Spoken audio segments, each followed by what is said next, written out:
Yo, can you hear me? Can you hear me? Mic check 1 2. Mic check 1 2. Mic check 1 2. Let me turn the music down. Welcome in, welcome in, welcome in. Yes, happy Sunday. Happy 16 days after Juneteenth. Welcome back to the channel. Welcome on back. Welcome on back. Get in here. Get in here. I just wanted to tap in real quick on a little Sunday afternoon vibe with y'all because it's been too much going on these YouTube streets. Too many headlines. I couldn't wait till tomorrow to talk about it. We got some other stuff to talk about tomorrow, but come on in. Hit the like button on your way in, y'all. How y'all been doing? Hold on. Okay. Can y'all hear me okay? Hello, hello, hello, hello, hello, hello, hello. What's up? How you doing? How you doing? I am Universe. What's going on, Biz Shorty? I know, right? Where the peeps at? Tell them pull up, pull up. But y'all, we're going to get into it. Let me go ahead and turn this music down just a little bit more. So y'all can hear me loud and clear. But y'all, I had to come and tap in because y'all saw the headline, you saw the thumbnail, you saw the title. This stuff with LaVar Ball and his divorce and the things that he said and the things that his son has said since he's come out and talked about his divorce, it has drummed up so many different conversations, so many different points of view, so many think pieces. And it's just so interesting to me how, this subject kind of invokes a lot of people to kind of go against the wife, right? For choosing to leave her marriage after 30 years. And instead of just understanding context and why she may have made that decision, it's so much of, there goes women again. Women just leave you for any reason. Women just leave you for anything after 30 years. Da, da, da, da. And I'm just like,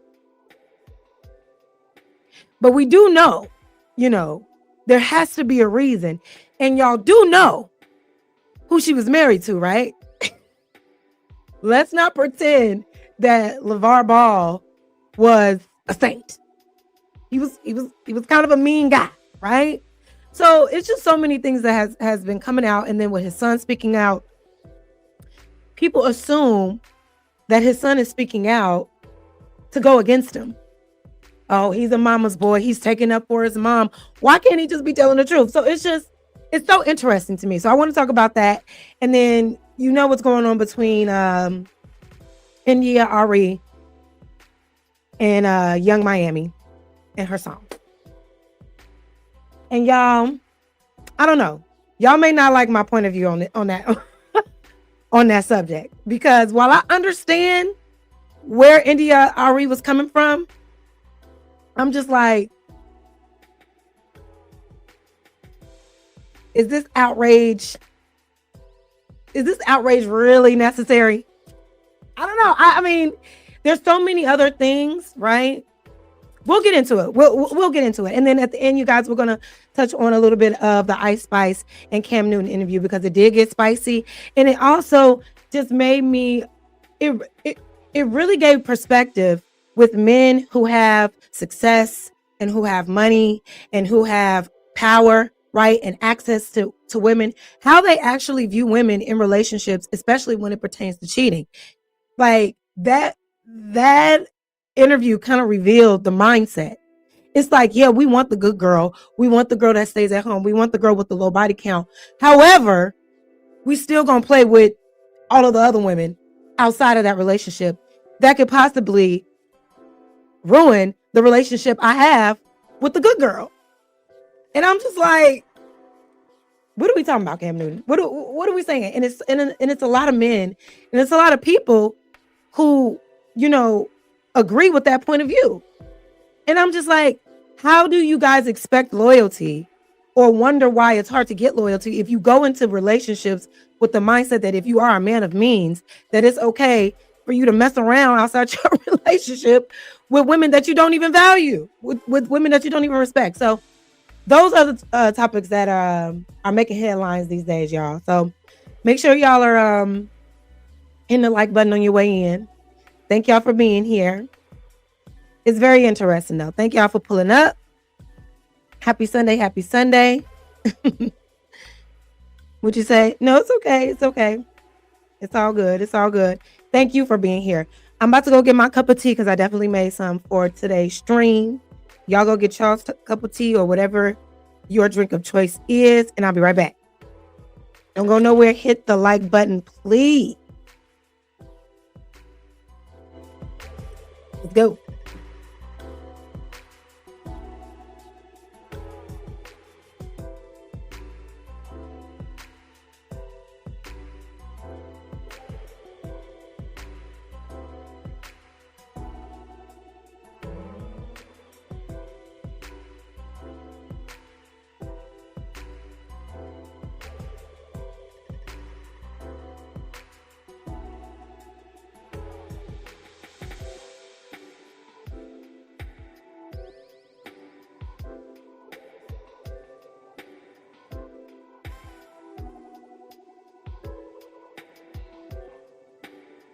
Okay.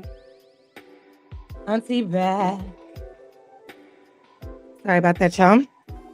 But yeah, we're going to get into it. Make sure you hit the like button. And, you know, we're going to start off. I know you guys have seen what LaVar said, so we're going to walk it back. You know, I like to do a cute little recap. So we're just going to walk back what LaVar said when he first came out and spoke about his marriage. And then we're going to just dive a little bit into the history of LaVar and their relationship, because this isn't the first time that their relationship has made headlines. Okay. They were documenting, you know, how he was treating her, his wife, his now ex-wife, how, you know, he was speaking to her during her recovery after her stroke. So it should just be no surprise that something like this, you know, could have happened. However, to a lot of people, they're like, you know what? F that lady. She shouldn't have left him. But we'll talk about it. Let's get into the first video. Hit the like button, please. Oh, hold on one second. All right. So let's get into what he originally said, right? And I'll give it to him. He wasn't rude.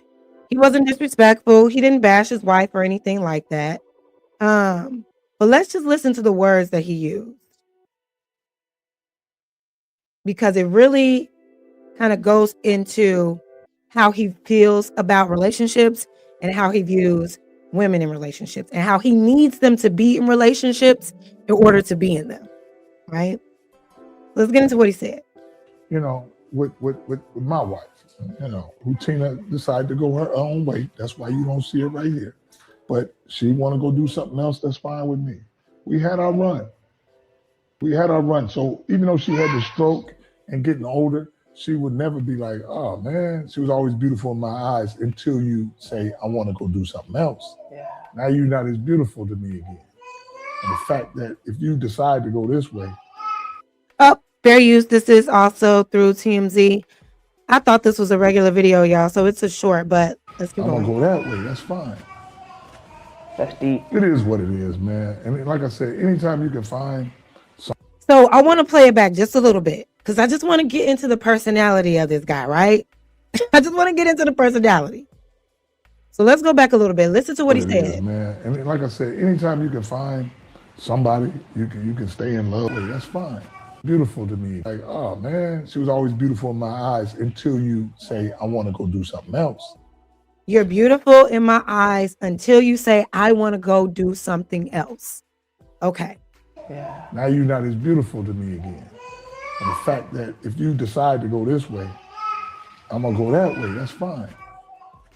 That's deep. It is what it is, man. And sounds like if you don't do everything my way, if you have any pushback on the way I want to go in this relationship, you're no longer beautiful to me. It's going to be hard for me to be with you. But just keep that in your back pocket. Let's keep going. Like I said, anytime you can find somebody you can stay in love with for a long time or for one day or whatever, if you can witness that love, that's good. I had that with her. And I found somebody else.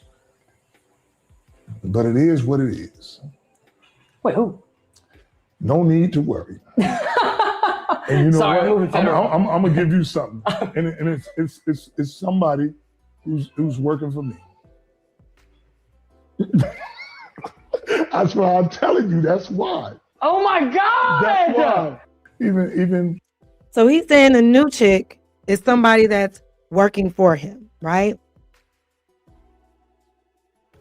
So I find that interesting because it seems like he needs the women around him to do as much for him and him alone as possible, right? This ain't just some girlfriend. This is not just some, girl he just wants to be with. No. He views women a certain type of way, right? Now I'm just going off of what I've seen, how I've heard him speaking, how he speaks about women, how he speaks about the possibility of ever having daughters. There's a thick level of misogyny, okay? And I'm not just saying it just to be saying it.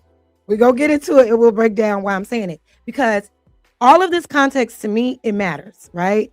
It matters because what I've been hearing throughout the space is she just got up and left.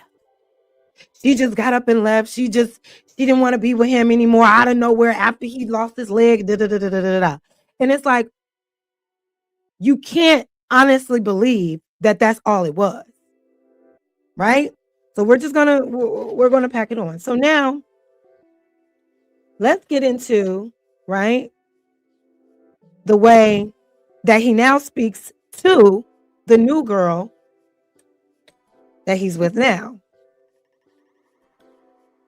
Right? And you guys let me know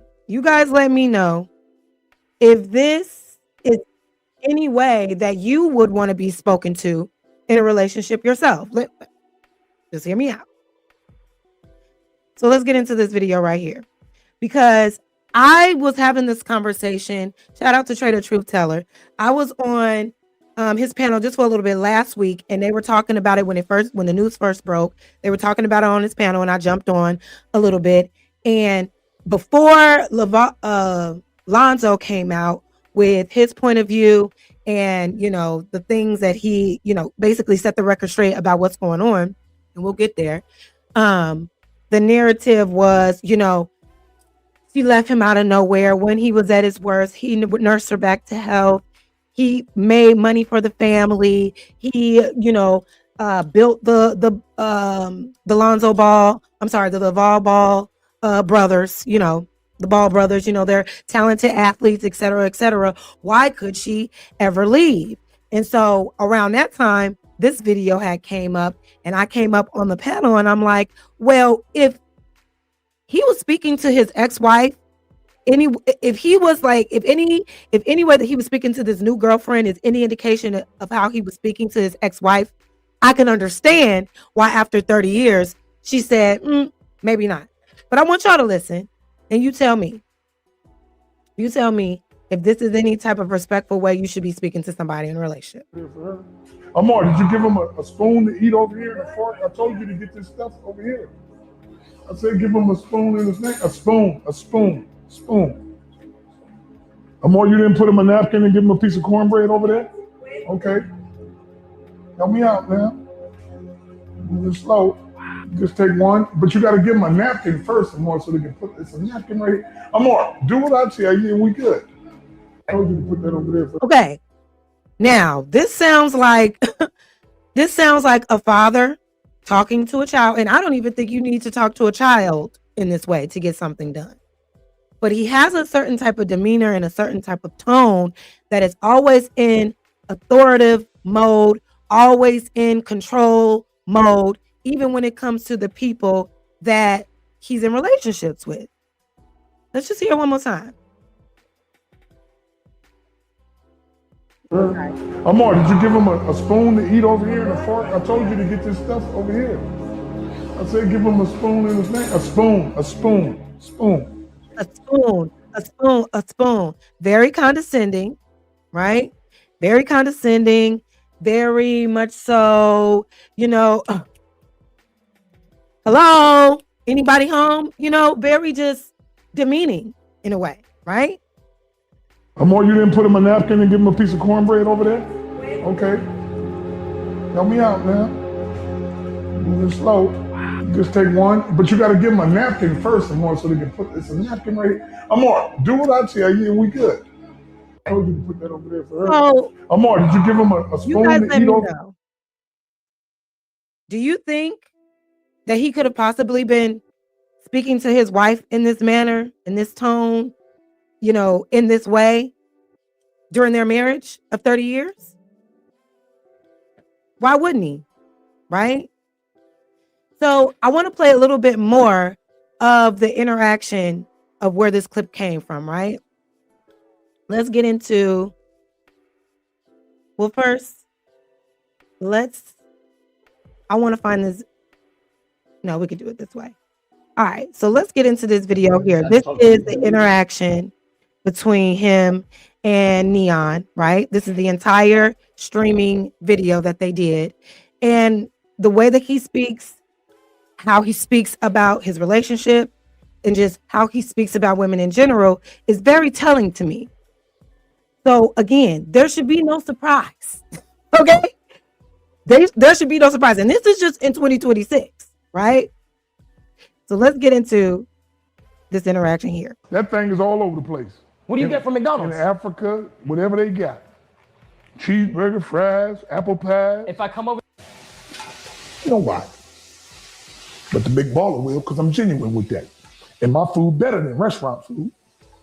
That's right. I'm taking this over Nobu. Man, come on. Over anything. Over anything. Over anything. Wait, question. Is your real name LaVar? Of course. Okay. I like the way the people call my name when they're in London. How do they say it? Lover. Lover. Wait, I have a question for you. Ask me what? If I was your son, what would you name me? Leon. You already Leon. I'll call you Leon. Wait, but you just said Luca's overrated because he got an L in his name. I didn't say he was overrated. No, but you were joking, but you said. I was jokingly saying that. Because because I know he's so rated, I was going to give you that like that. Damn, Leon. I have a friend named Leon. Do you? Cool guy. Yes. You kind of remind me of him. Man, come on. No, in a good way. What I'm trying to say, how? Just because you guys are very Let me jump forward. So check this video out, y'all. And this is just my experience and me. Ain't nothing like a son. Ain't nothing like a son. And I got 3 of them, so you know I'm winning and gritting. What would you, if you had a daughter, what would you? I wouldn't have a daughter. My genes is too strong. I'm an alpha dog. Them weak suckers have some girls. Oh. Me? No. I have all boys, as you can tell. I feel like I want a daughter. Yeah, well, go ahead and have one, but you're kind of weak, so you'll be all right. Now, this is what this tells me, right? You are a man saying that it is weak. It is a sign of weakness if you have daughters. So already you know how he feels about women, about the female gender. Inferior, right? Beneath him, not strong. I'm not trying to go that deep, but he already has a disdain for the female, right? For the female gender, right? To say that it is a sign of weakness to have a female child lets you know that he doesn't have a lot of respect for women already, right? For girls already. Imagine if he did have a daughter with this mindset. Imagine how rough he would be on them. He already rough with his sons, and we'll get into that as well. But just listen. That's just my opinion. But don't be bad at being weak. Your sperm cells ain't strong enough to have no alpha. No. Don't get shit twisted. Hold on. Hey, I'm just telling you. Hold on. Because I'm gonna tell you this, and this is just my experience and me. Ain't nothing like a son. Ain't nothing like a son, and I got 3 of them, so you know I'm winning and grinning. What would you, if you had a daughter, what would you? I wouldn't have a daughter. My genes is too strong. I'm an alpha dog. Them weak suckers. Okay, so this is very much so. We've heard this kind of language before, right? This is a heavy, like, patriarchal mindset type of guy, right? So he already thinks it's a sign of weakness to have a female child, right? So we've already seen how he shows respect, if you will, to the women that he's dating. Now, the woman that he's currently dating right now works for him. So he sees value in women, specifically if they can labor for him, right? Hurry up and get that spoon. No pushback. Do as I say. Hurry up.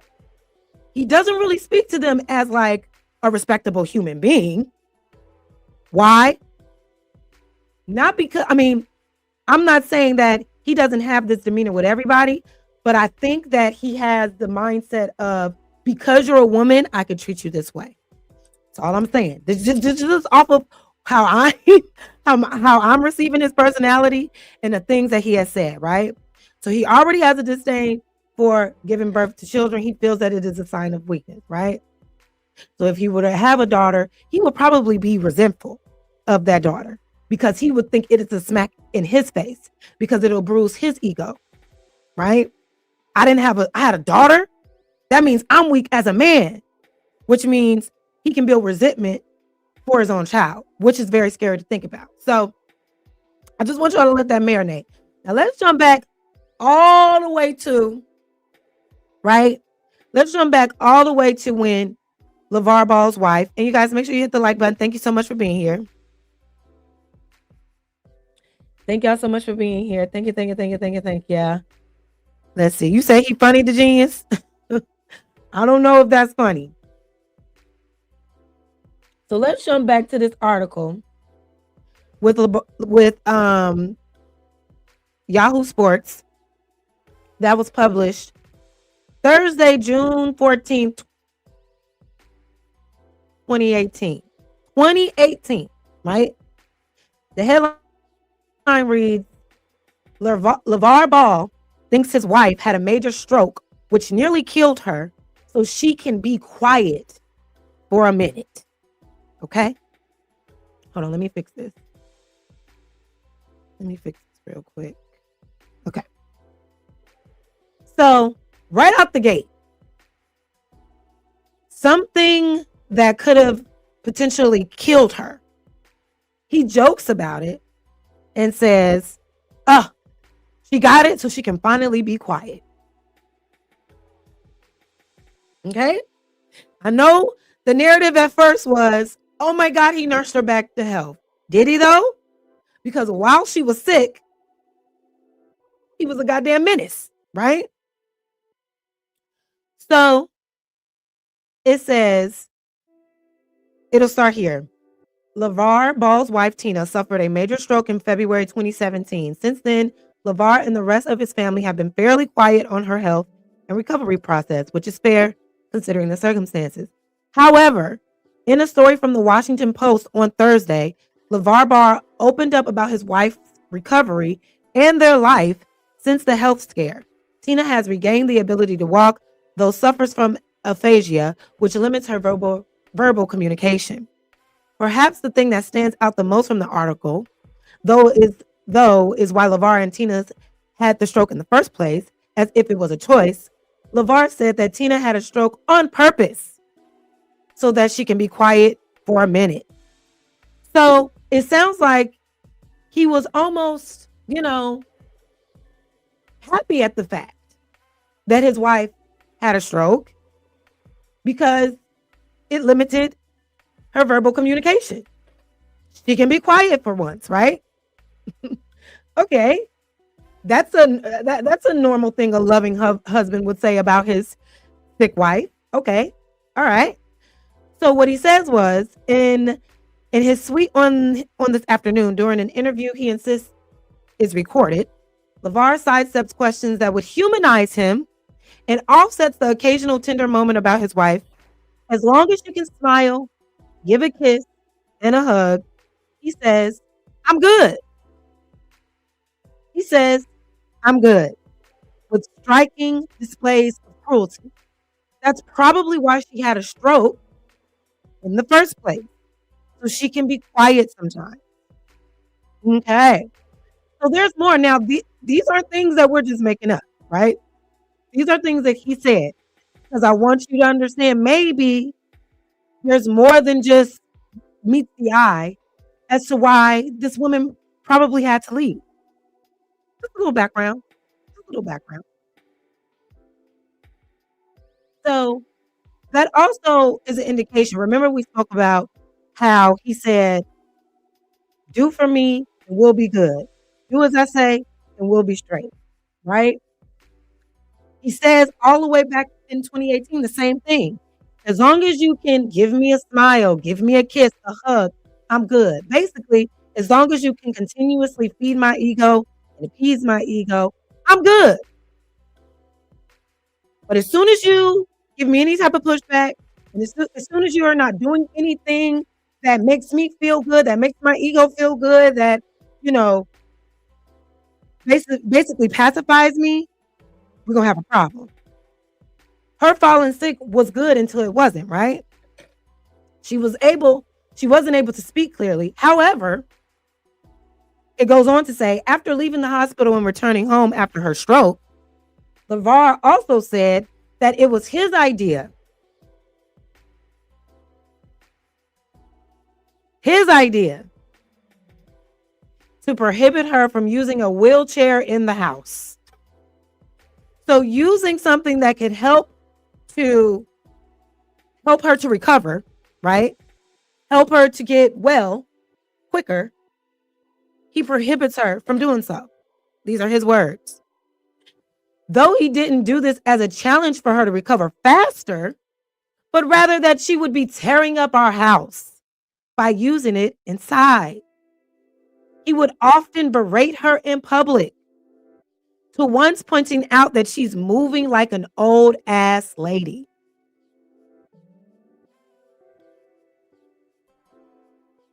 Imagine you as a man. Imagine you as a man, right? You're in your marriage, you just had a stroke. And your loving wife, yes, she's there by your side to a certain degree. But while you're in recovery, she's talking trash to you, limiting your ability to recover and to be comfortable during your recovery because she cares more about the floors in the house than she does about your well-being during your recovery process, right? Imagine you as a man. I know you guys wouldn't stand for it, right? Most men would not.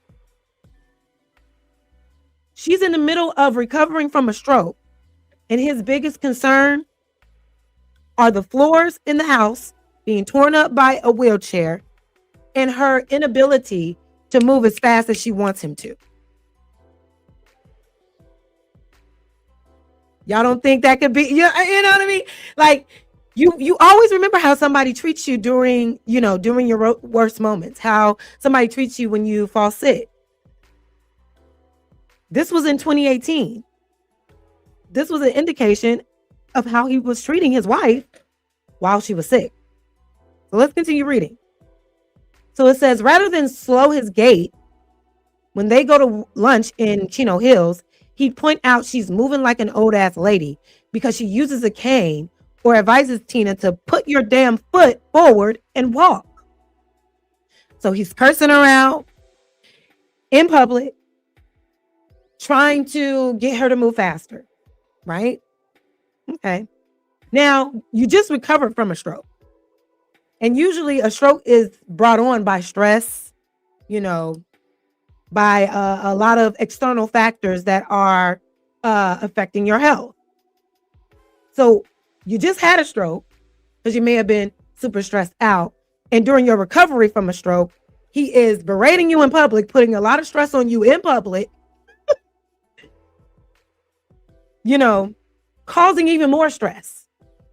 So it would seem, just think if it was you in that position. Just think about it. Is that the type of way you would want to be spoken to when you are trying your best as is? Especially from your significant other? I'm just asking. So then it goes on to say, he says, keep moving slow. I'm going to be inside with the AC blowing. He now recalls telling her, shoot, I'm waiting all day for you to walk across the street.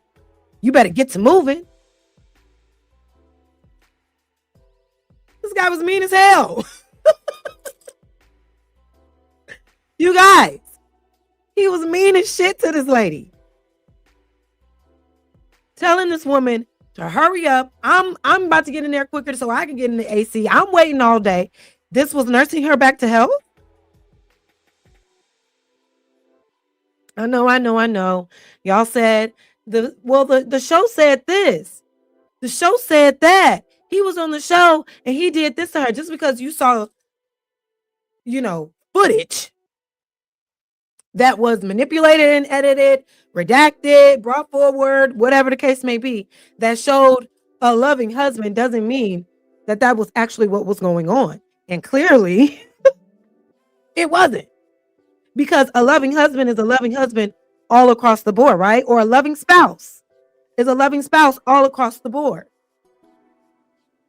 You can't berate me in public and then, help me out the tub or kiss me on my cheek and pat me on my back every now and again. Like, no, it needs to be consistent. You can't do one thing and say, well, I'll pat you on the back sometime. No. There was no need for him to speak to her in the way that he did, but let's keep going. So it says, he does not apologize for this or much else. And he believes Lonzo is the first but not the last of his sons to reach the NBA because of two things: LaVar's unreasonable expectation and God's plan, which apparently included giving Tina a near fatal stroke. The Lord said, I'm going to tuck her away in the hospital for a minute, LaVar, until you finish doing what you're doing. He says, going on to suggest that his wife's affliction in no way disrupts their pursuit of success, and that he never worried about her because simply he's too lucky for his wife to die young.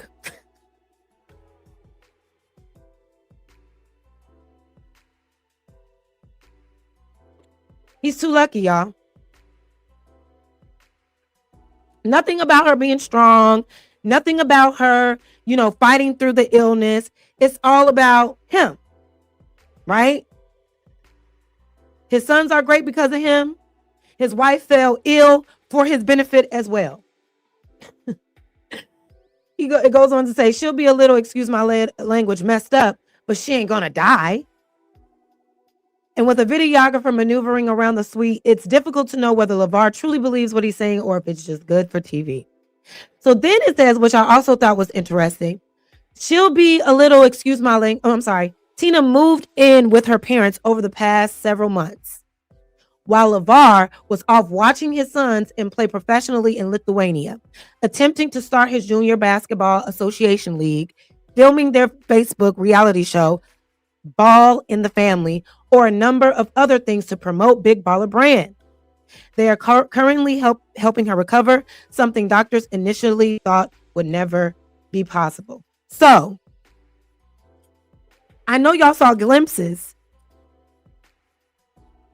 of him supposedly helping her recover, but this clearly shows that she ended up having to move in with her family, move in with her mother, because of the lack of help that she was receiving at home, because he was out of the country, promoting the brand, promoting his sons, getting to the bag. Now, some might say, hey, you got to keep the business going. You got to do what you need to do. But others may say, what's more important? Are we really going to miss out on everything? Do we need to be at every out of country game and experience when we have a near death exposed mother at home? She almost met her demise by having a stroke. We have to teach her to walk and talk again. She needs us more than ever. At the very least, she needs her husband. So I understand that there's business that needs to be had, there's business that needs to continue. But when it comes to the safety of your wife or your significant other, I don't think weighing the business and getting to the bag should outweigh that. She needs you more than ever. Imagine if it was the other way around. Imagine if he, at that time, fell into a stroke. And instead of being there, she pursued the business. Do you think she would have been given that, shown as much grace as he's seemingly being given from a lot of people when it comes to this story? I don't think so. I don't think so. And I don't think that he would expect her to do that as well, because it's all about him, it seems like, right? But shout out to y'all for being in the building. Thank y'all so much for being here. You know what I'm saying? Thank you, New Marie. Thank you so much. Thank you for being here. What are you saying? Oh gosh, here we go. Here we go with Jazz and the man hate. No, I'm not hating anybody. We're just pointing out the facts. And unfortunately, even though we know that this guy was a jerk, not only to his wife, but also to his sons, y'all still have you're not willing to see the side that could have led to this divorce, to this breakup. It's be on this man's side or nothing. But how do we learn from that? We got to consider the context when it comes to a lot of things. This episode is evil. I'm sorry that you feel that way, but hey, cheers to you. Just a little Sunday tea. Hey, I think a lot of the things that he said and the way that he treated his wife per his own accord is evil. So, it is what it is. We're just talking about it. But thank y'all so much for being here. So now let's get into a little bit more of what has been said, right? Well, actually, let's jump into what now.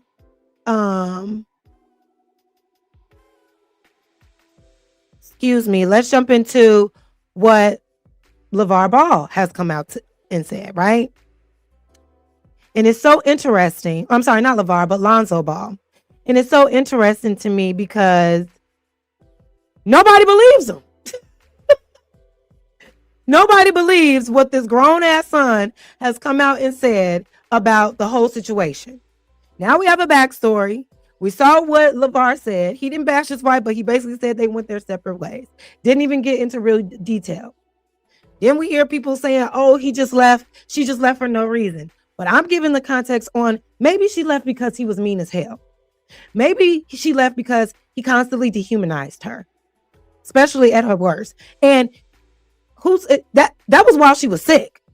Even in health, I'm pretty sure he still had that type of demeanor towards her. Well, let's get into what Lonzo has to say. Lonzo had to say about the whole thing. And I'm not really sure why it's so hard to believe, right? I'm not really sure why it is so far-fetched that what Lonzo is saying is the truth. Tina, guys, make sure you hit the like button. We're going to get into the next video. Shout out to Riva TV. Fair use. Let's see what she had to say on it. That's why you don't see it right here. But she want to go do something else, that's fine with me. But the situation that is put before y'all is not how it went down. My mom didn't want to leave. She was quote unquote damn near forced to leave. I helped her leave. I'm glad she left. She did not leave him because he lost his foot. So even though she had the stroke and getting older, she would never be like, oh man, she was always beautiful in my eyes until you say, I want to go do something else. Yeah. Now you're not as beautiful to me again. Riva TV. What's up, guys? It's your girl Riva, and I'm back again with another video.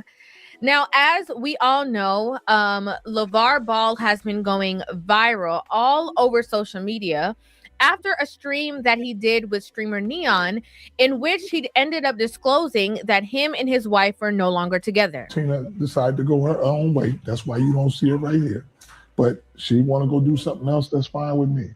We had our run. We had our run. Now, of course, after, that conversation, it came forth. A lot of people, had their own feelings about it, right? A lot of people remembered the fact that she, suffered through a lot of health ailments. And he was the one who nursed her back to health. I know how to rehab with Tina. It's not the soft stuff that people have been doing with her. She's an athlete. She needs rehab, which is a little more intense. Faster. Higher. There you go. 5 more. I'm gonna do it for however long it takes to get it right. Good job. I'm proud of Tina, and I just enjoy her getting better each and every day. A lot of people had really strong opinions on it. And you got to understand, helping her rehab in that way, like he said, she's an athlete. That's his bag. It wasn't hard for him to show up for her in that way because he's already somebody that is athletic. He understands rehabilitation of the body, allegedly. We'll get to why I said that. So it's not far-fetched that he was ready to jump in there and try to help her. All right. So I'm glad that he did what he did, but okay, he did what he was supposed to do. There was a lot of people who were not in support of the situation. They felt like, regardless of whatever happened, how could she basically leave him? Well, and what I also find interesting is that why is it the automatic assumption is that she betrayed him?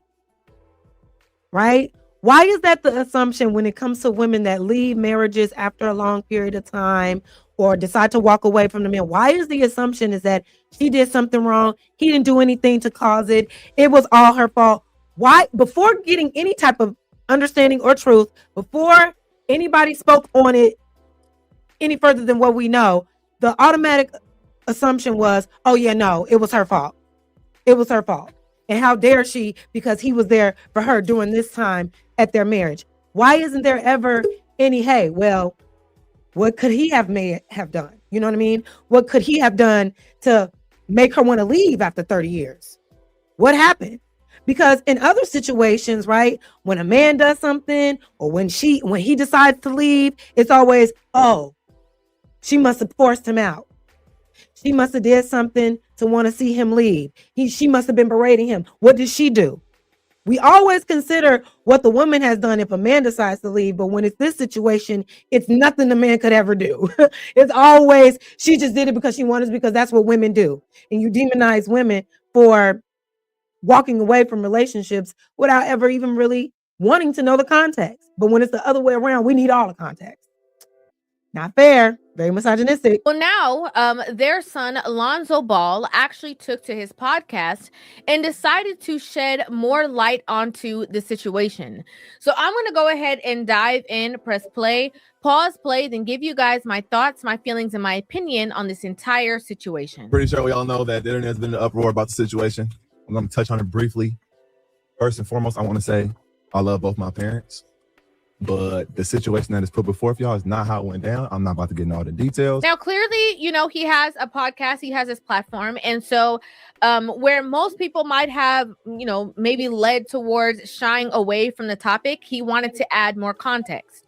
But long story short, my mom didn't want to leave. She was quote unquote, damn near forced to leave. I helped her leave. I'm glad she left. She's in a great spot. Shout out to Dip. Put her up nice. So she's good. My pops is good. They obviously don't with each other. Now, this is what's interesting to me, and I'm going to keep it really real with you guys, right? When I heard this clip, the first thing that came to my mind is if the shoe was on the other foot and if it was the mother who made these claims, would he have come to the forefront and felt like he needed to provide an explanation? I think so, because here's what I think. I don't think it was a matter of taking sides of the parent. He came out and took the side of the truth, right? When the story first broke, everybody automatically assumed that the wife, his mother, did something wrong without knowing any truth, without any context, running with narratives, making things up, perpetuating lies, like any good son or daughter will do. They're going to come and defend their parent. I don't think it has anything to do with whether he would have done that if it was his father or not. If you're lying on my parent, I'm going to come to their defense if I need to. And I think that's what Lonzo was doing. It was like, all right, y'all tripping. Let me lay these rumors to rest.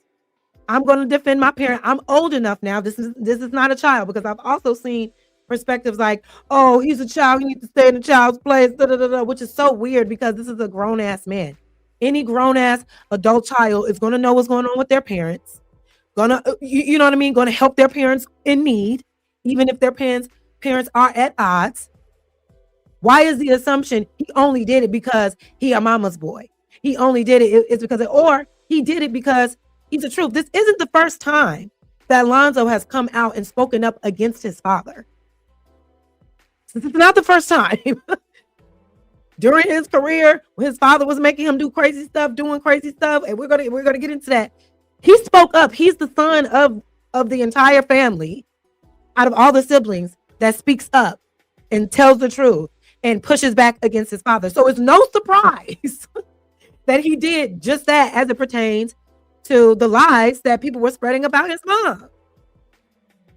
But people want to make it so much about gender without just using common sense. If you lie on my daddy, I'm going to come out and defend him. No, you're not. That's not what happened. He didn't leave because of this, that, and the third. This is why he left.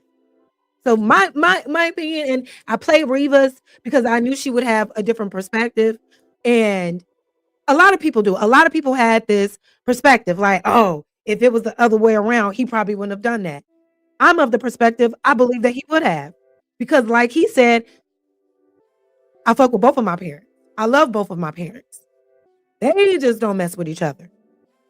But because of this situation, which also, by the way, LaVar Ball never indicated that that lady did anything other than wanting to do something different than what he was accustomed to, which was leaving his ass. or maybe demanding a change in his behavior towards her, because as we can see, as we just read, he was an asshole to her during her, the time when she was struggling the most in recovery out from being, after enduring a stroke. He telling her, hurry her slow ass up. No, you can't have a wheelchair in the house. Why can't we consider that one day she said, you know what? I'm tired of being spoken to like this. I'm done. If you don't change, I gotta go. LaVar, as we can see, as we read, he's not the type to apologize. He's not the type to regret on the things that he does to people or the things that he says to people. So, and we don't know, but I know changing his demeanor, changing anything about himself, he ain't doing it. But let's keep going, y'all. Thank y'all for being here. Make sure you hit the like button. On behalf of his father, right? That's question number one. But the situation that is put before y'all is not how it went down. Question number two is he said that he didn't want to get into details and he didn't want to, dive into the situation. But then he also said, she was basically forced to leave and she didn't want to leave. And I'm the one who helped her leave. My mom didn't want to leave. She was quote unquote, damn near forced to leave. I helped her leave. I'm glad she left. The main blinking question. Okay. Because he's probably putting emphasis on that, because the narrative people was going with was that she just up and left because she just wanted to, right? She just up and left because she just got tired of him after 30 years. She just up and left because his foot got amputated. He's putting emphasis on that because of the narratives that were being spun that were lies. So he's saying, no, this is actually went down. I ain't gonna tell you why she felt forced to leave, which is respectful because he's keeping it very surface without giving too much detail. No. She didn't just up and leave. Actually, she was damn near forced to. I ain't gonna give you too much more of that, but the narrative that she just up and left, let's dead that right now. I can tell you right now, that's a lie. Nothing wrong with him putting that lie to rest. In this conversation is she didn't want to leave the home or she didn't want to leave the relationship, because when LaVar Ball was having the conversation, he was very clear on, people going in two different directions. So even though she had the stroke and getting older, she would never be like, oh man, she was always beautiful in my eyes until you say, I want to go do something else. Yeah. Now you know. And why isn't the next question? Why isn't the other question? Well, what do you mean, LaVar? What else did she want to do? What else does she want to do? What else was she like wanting to do so much where if she did it, this was the end result? That would have been my question. She wanted to do something else. What did she want to do? Because that would give you a little bit more insight on the real reason. But him saying what he said, of course, and you just gotta play, you gotta just listen to like the choice of words. Even though she was getting older and had a stroke, I still thought she was pretty.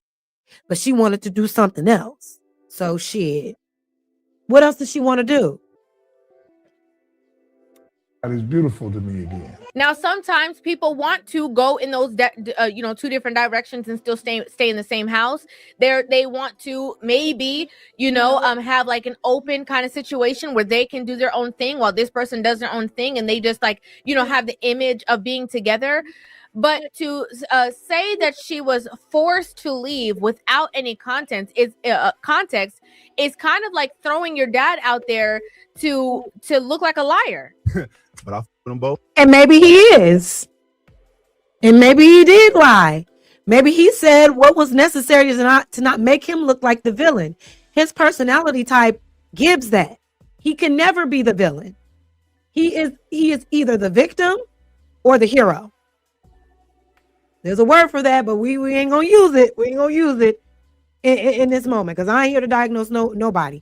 But of course, he's going to he's going to say the things to make him look like, oh, look at woe is me. She wanted to leave me. I didn't leave her at her worst. But now, of course, just something to consider. Of course, and that's why Alonzo said, yeah, no, this is how it went down. And she was not wrong at all. She did not leave him because he lost his foot. That's a myth that was put out there. Having this public discourse after this very viral situation and saying that she was not wrong at all. And she was not wrong at all. But then saying that you love them both, you support them both, you don't have a problem with either one of them is very biased. That's very biased. No, it's not. It's just him clearing up the truth. Clearing the air and bringing forth the truth. It is a myth. And none of this, we would have known anything because the wife hasn't said anything. LaVar had to be the one to speak on his situation with his life. What's going on, Geisha producer? Thank you so much for being here. We're not justifying either side, but what we're talking about are the facts. We're talking about the fact of the matter is she left him. We're talking about the fact of how she was treated during her time that she was sick, right?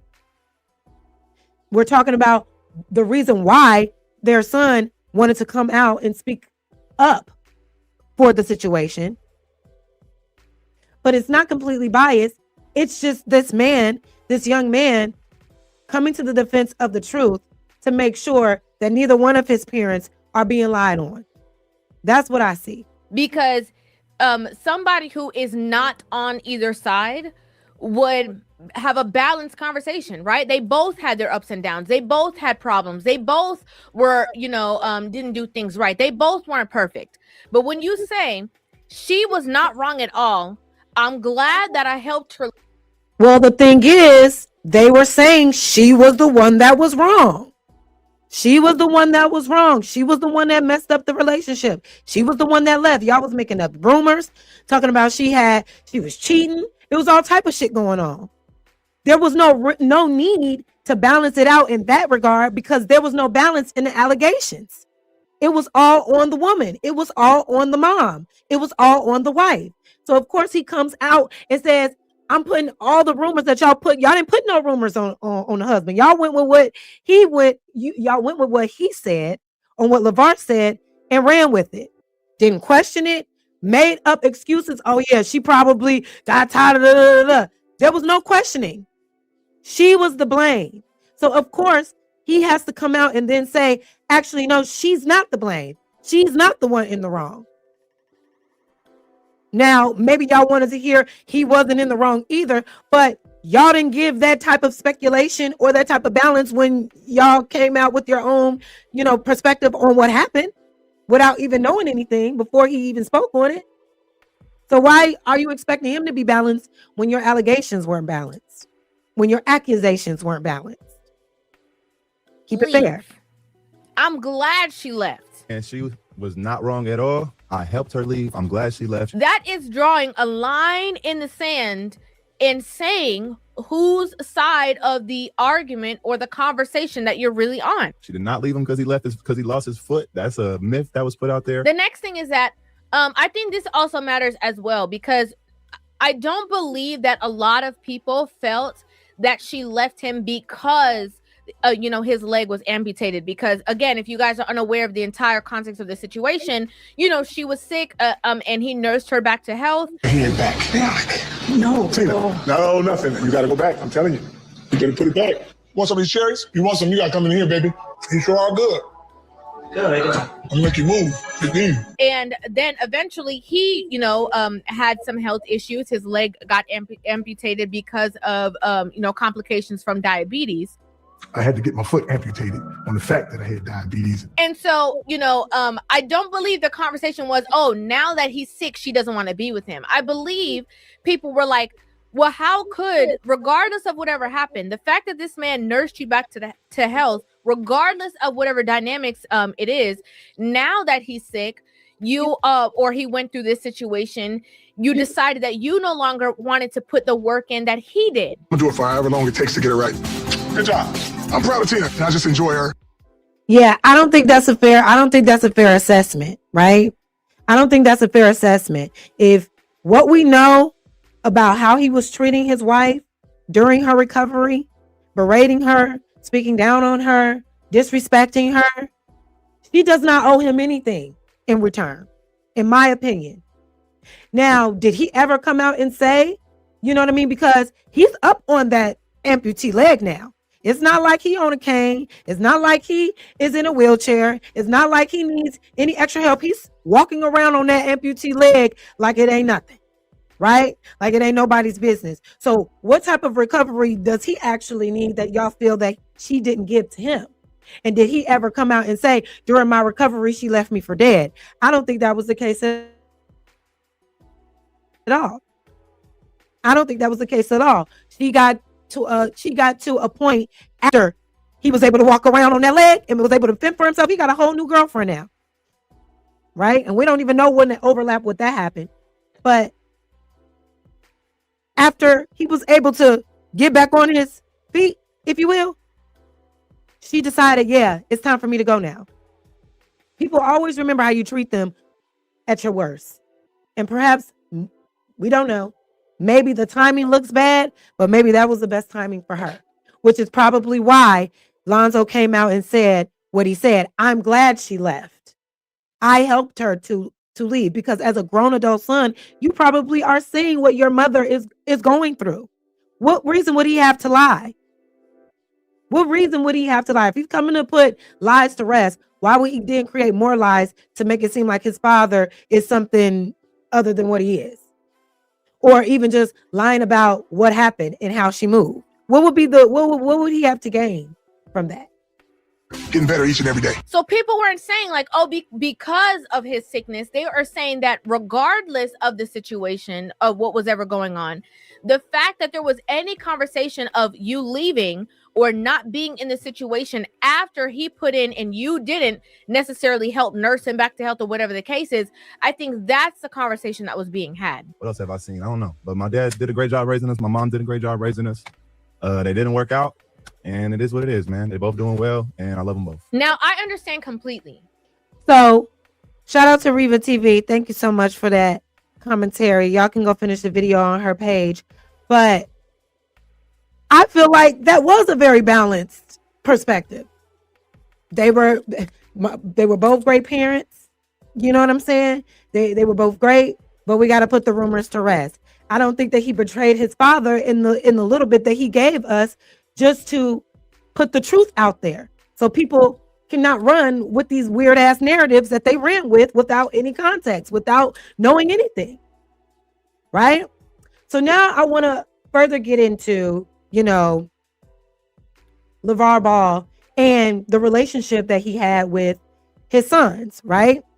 Because although he built a great brand and he did everything that he could to make his sons successful, it was at his son's expense. It was at his son's expense. basically. He didn't care how the way he was, pushing them on that road to success would affect them mentally, physically, spiritually, right? So I want to get into just, again, the type of human being that this man was. And I think he was so just caught up in winning, caught up in his ego, caught up in living through his children, right? Because we're talking about LaVar Ball, right? Never really made it big in the league. Went and did what he did on that one team, right? Tried out for the Jets, didn't work out, right? Was able to, the only reason, it wasn't like he created his own riches on his own riches and his own success by being a stellar athlete himself. No. He gave birth to sons, breeded, you know what I'm saying? Like intentionally bred with a tall athletic woman. So he can then reproduce tall athletic kids so he can push them into sports and live out a dream that he was never able to realize. That's what the whole thing looks like to me. Because if it was about his kids and their passion and what they wanted to do, right, and their success, I don't think this would have been the energy. So I want to get into a couple videos real quick, right? First video, let's just get into this clip. And shout out to Mommy Ann for giving me this clip and giving me this information. But we're just going to get into a few clips of the show that they had, his demeanor on that show, and how, like I said before, Lonzo was always the son that was speaking up and was pushing back on his father. So let's get into the video here. Make sure y'all like the video. Oh, I just came out here to talk to you. After one of the games for ESPN, told me some things about Allen's past. Obviously, I didn't know about. Damn. So it's bad. Oh, it's bad. Yeah, it's bad. They're going to come out with a story that Allen has had a past. Crooked ass past. Finagle people out of money. There's too much negative stuff going on. It's only going to get worse. But it's his loss. Because you did accept him as family, and now he has no family. He betrayed us. He in the house smiling in our face. That's a sucker move. So these guys are talking about their father, betraying them with a business that this man built off their backs. Okay? This was already a thing. So this is just a peek into this man's character. All right? This guy is not a victim. He was kind of a menace. Triple B's got to shut it down. I mean, it's sad that Triple B's is going down.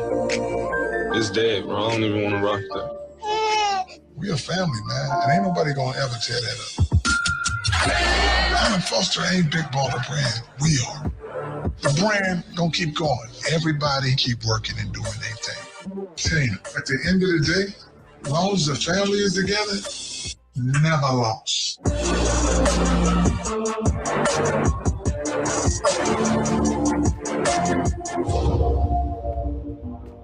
I'm not gonna throw everything Oh, I'm sorry. I don't know. Was that? away just because of one guy. So you get a glimpse of how the dynamic already was. It was already tensions. There was already tensions in that family. What the heck? I give you $20. Hold on, y'all. Okay. $20. Oh, okay. It was something else playing in the background. My bad, y'all. Make sure y'all get the likes up, please. Thank y'all for being here. Hold on. What just happened here? Okay. So that just kind of set the tone on what you saw, right? On their dynamics in their relationship, father and son. The father was always just about business, always about, which is fine. We're not saying that anything is wrong, but I feel that there's an issue when you put the business above the wellness of your own kids. And I think that's what he did. So much so to the point where LaVar Ball limited the ability and limited his own son's success because of his obsession with him wearing a baller brand shoe, right? He had him slipping and sliding all across the court,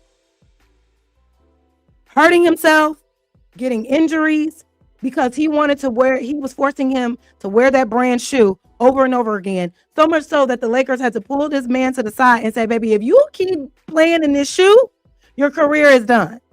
Now, what type of father that actually cares about, his son's success as an athlete doesn't want him to wear the proper shoes to perform at the highest level as an athlete? But let's get into it. Lonzo Ball's NBA career has failed so far. Them ZO2s I was playing in, they was not ready. They were? Really? If someone could find them tapes, zoom in on them shoes, bro. I promise you. I had to switch them every quarter because they would just rip. I'm on the phone I'm like, yo, I'm not playing in them shoes. Like, if you literally have my shoes from those games, like, they're just exploded, bro. I don't know how I didn't get caught. I'm like, cool, I can get a quarter in, but that's it. We gotta switch them every quarter. And it's crazy, right? When I switched my shoes, and all of a sudden, magically, I got good again. The real truth, bro, I was scared, bro. What? Why? So you heard that, right? You heard that, right? He was wearing shoes to the point where they were exploding on the court. And he literally said, as soon as he stopped wearing those shoes, his game changed. His game got better. But it didn't matter to his father if his game got better or not.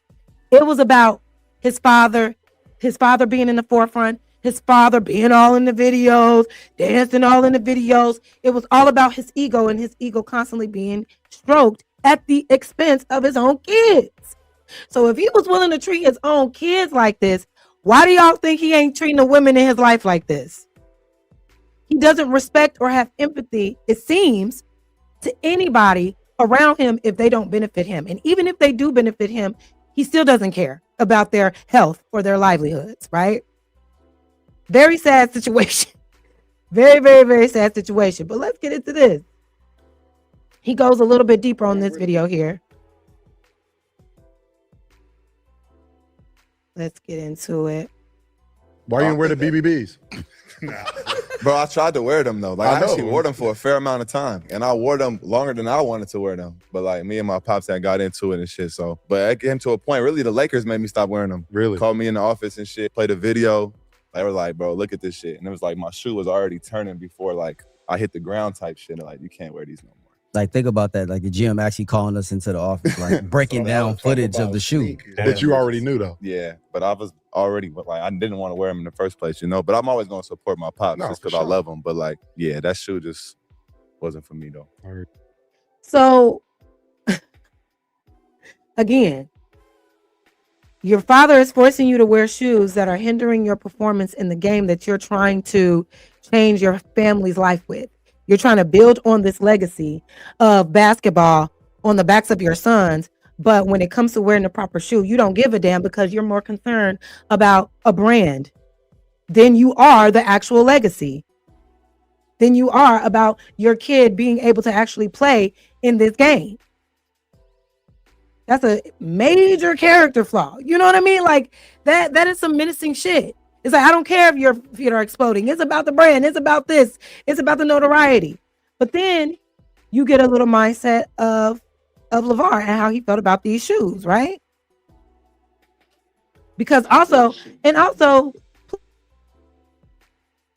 please put in the chat if you ever bought these pairs of shoes. If you ever bought a pair of these shoes, excuse me.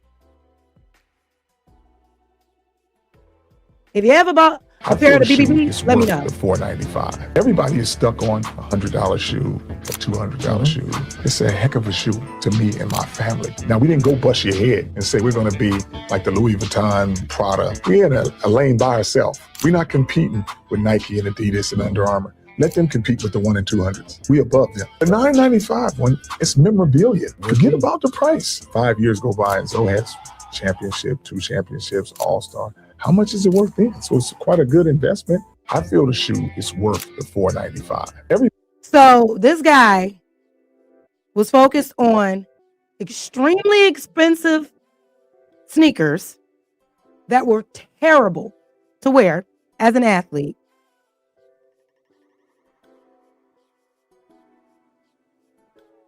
Louis Prada were like right beneath it. And listen to what he's saying. He's thinking he thinks he's thinking long term, but he's not thinking. I don't think he's thinking in a smart business mind when it comes to this, right? When it comes to this situation, he should have put on his Michael Jordan mama hat and negotiated with brands that are already established to ensure that your kid will always get a residual until the day he dies. But instead, because of that ego, he wanted to do his own thing in his own lane, but go about it all the wrong way. You can't even sell the shoe to the masses because when your son is wearing the shoe on the court, it is hurting his game.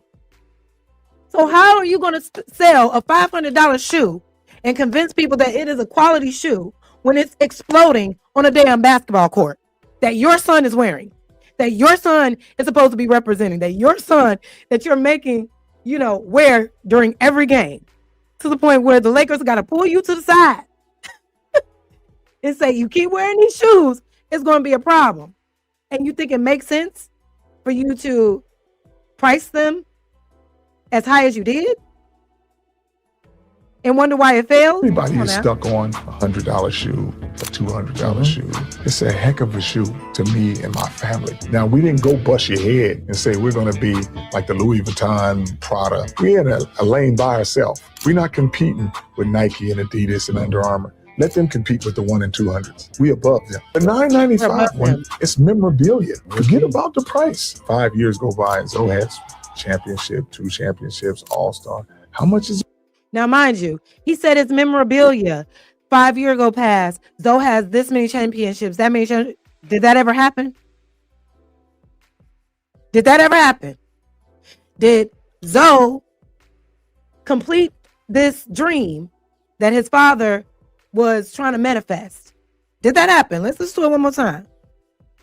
Championship, 2 championships, all. Forget about the price. 5 years go by and Zoe has championship, 2 championships, all-star. How much is it worth then? So it's quite a good investment. So he's telling y'all, he told these people, a shoe that literally was breaking your son's ankles. Breaking your son's ankles. It will behoove you to invest in this $800 shoe because 2 to 3 years from now, 5 years from now, Lonzo is going to rack up all of these championships and think about what these shoes can be worth now. But hey, guess what? He wasn't able to get any of those championships, right? Because for 2 years straight, you were damaging his ankles, his legs, his feet, while he still had to play the game at a high level. So even after he switched up the shoe, the damage is already done. The damage is already done. It's already there. You fucked you messed up your own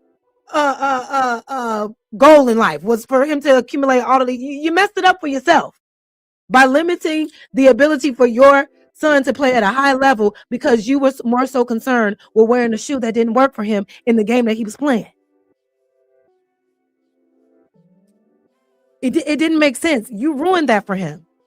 You ruined that for him. I got one more video I want to show you about this. Just him also explaining the quality of the shoe, right? The new G3. Trust me when I tell you, this is the best low-top basketball shoe ever made. Why? Because the newer technology that we're using. You can't get these materials, real leather, real suede. Tell me the last shoe you seen look like this. The new G3. Trust me. Did y'all get that shoe? Did anybody get those shoes? Can anybody say that they put them shoes on and bounced the ball down a basketball court better than they ever did after they wore that damn shoe? No, you did not. No, you did not. He fucked it up for himself. More concerned about materialism and competing with other major, brands instead of the wellness of his own son. Doesn't realize that you limited your own son's legacy by caring more about your ego. But we said that we already know what time it is. So now I want to get into this video. So now we've seen the relationship dynamics he had. My point in pointing all this out is letting y'all see that this man was an egomaniac. Okay. He didn't care about people around him. He only cared about himself, which is why he said, you got to do everything for me the way that I need it done. As soon as you deviate from that, it's curtains. It's a problem. I don't care what you want. I don't care what's best for you. Like he showed to his wife. He didn't care what was best for her. Having a wheelchair, walking with a cane. He berated her when she was walking with a cane and limited her ability to have a wheelchair in the house because he was more concerned about his floors. Right? Son can't play to his full potential because he was more concerned about shoes that he was wearing than the right shoe to wear to play the game at a high level.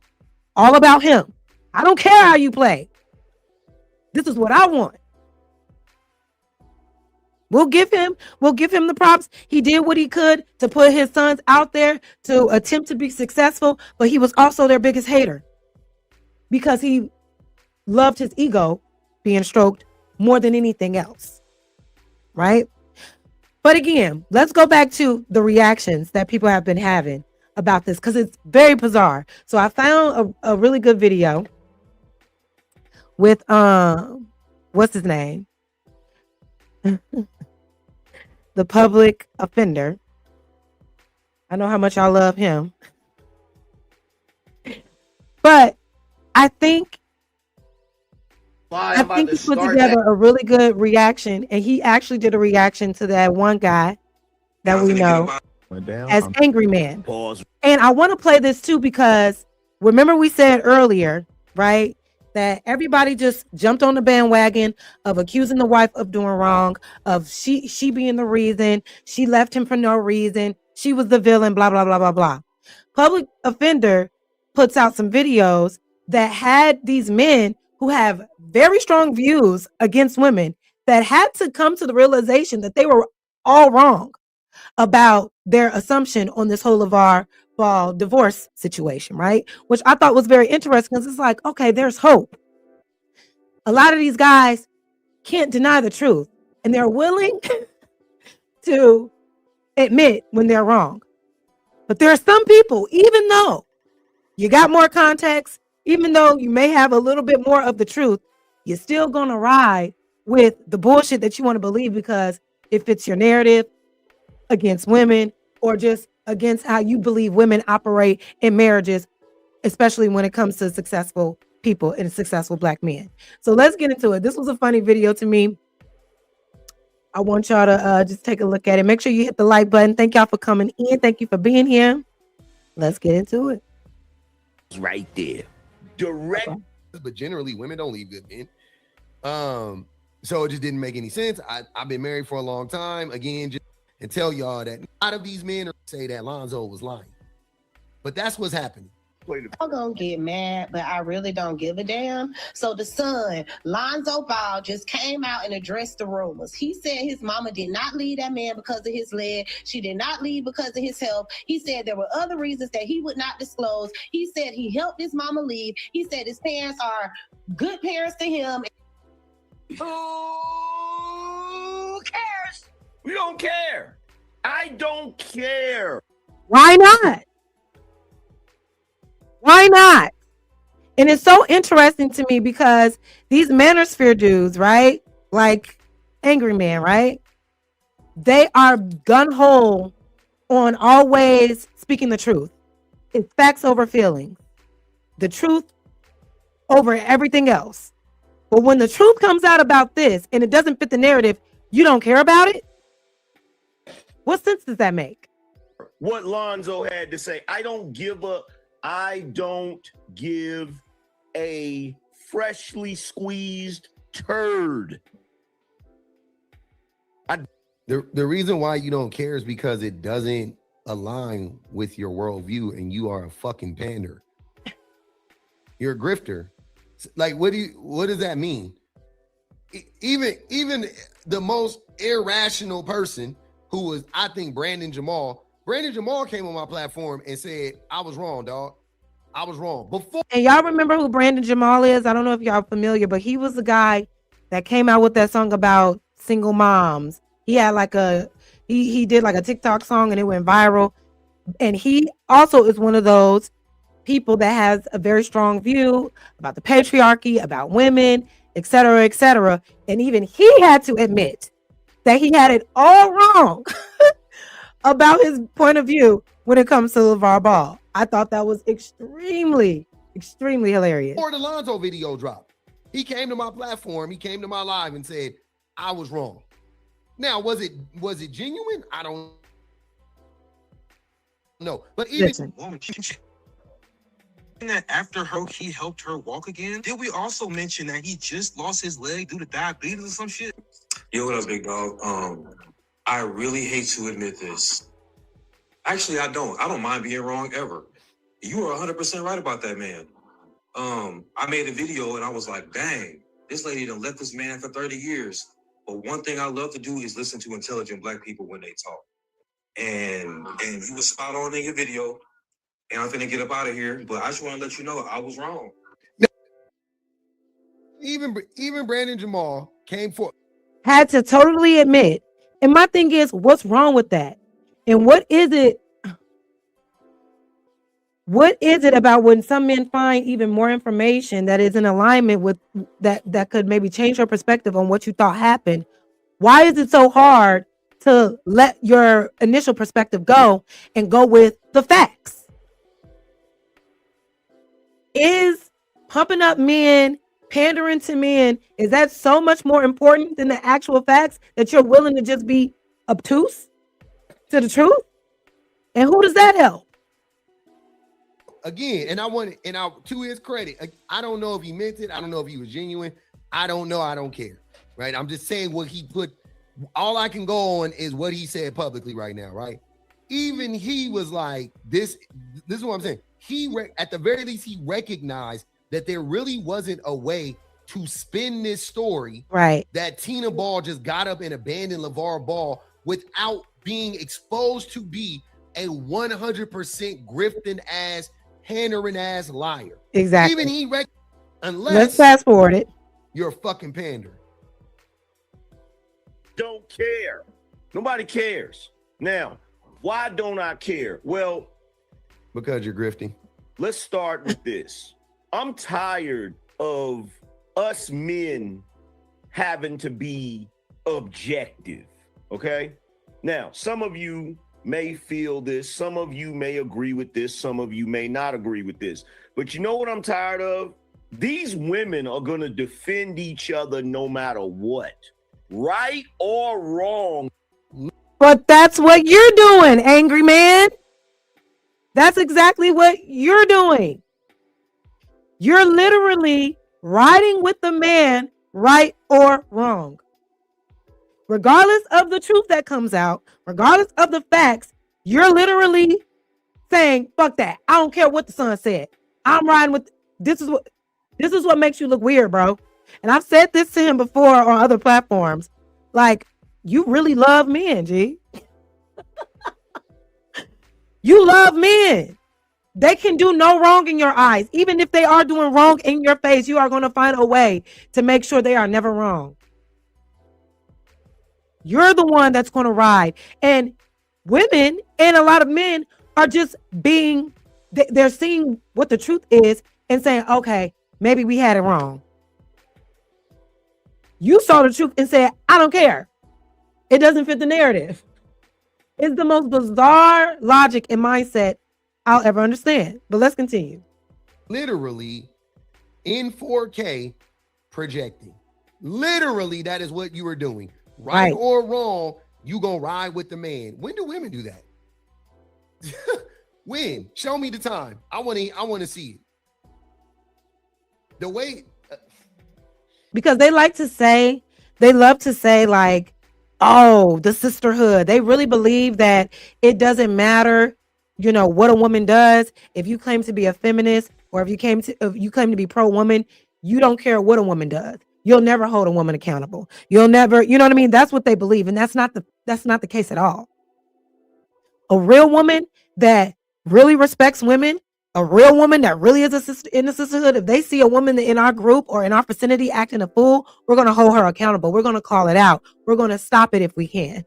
If you're doing something crazy or damaging in front of us, we're just not going to allow you to do it. That's not what sisterhood is about. It's about holding you accountable, calling you out for your shit, supporting you when you need to. But see, it's projection when some of these men say that, because that's what the brotherhood is. Right or wrong, we gonna ride. Right or wrong, we gonna hold it down.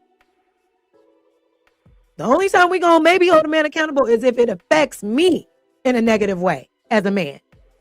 I.e., if you touch my sibling, if you touch my mama, if you touch my sister, if you mess with my. The sisters, or most women, your behavior doesn't have to personally impact me for me to care enough to tell you about yourself if I can see that it can negatively impact you and others. That is why they say that shit. It's all projection. The fact that he's even bringing up women when the son was the one who came out and said what he said lets you know the implicit bias that he has. It keeps these men narrow-minded, right? It keeps them at bay of logic, because the logic, it confronts their narrative with the truth. And that's a bruise to my ego. Now I'm wrong. And it's very hard for people like that to admit they're wrong. But let's keep going. The way y'all be taking the shit that men do and try to project that shit and put that shit on the women is fucking crazy. Right. Is not a word, is not the word, but I'm gonna say crazy for now. That's an understatement. It is insanity. It really is. You think that we don't see it. Like, people that are paying attention, we don't recognize what you're doing. That is what you are doing right now. Okay, we established that. They're going to defend each other no matter what. Now, LaVar Ball belongs to 4 different clubs that I'm a member of.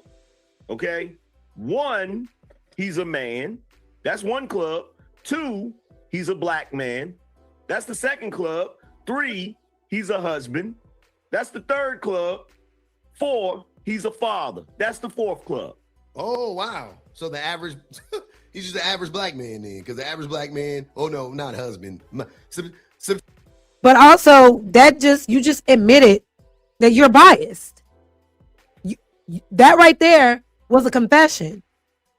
Because he's a black man, that's a father and a husband, and I fall into these categories, it doesn't matter what that man does.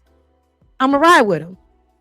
So how can we ever really trust what you say when you are this biased when it comes to gender and in the titles that gender track upholds? The husband part from it, but the rest of it, the average black man that's a stupid. What does that have to do with anything? What does that have to do with anything? Do you know who else is all 4 of those things? You know who else is all 4 of those things? America's most prolific serial killer. Out of LA, black man. He was a black man. He was a father. Well, he's a man. He was black. He was a father, and he was a husband. He also was a serial killer. Are you going to defend him too? And you never know, because a man like Angry Man probably would find some way to blame a woman for why he did the serial killing. Let's continue.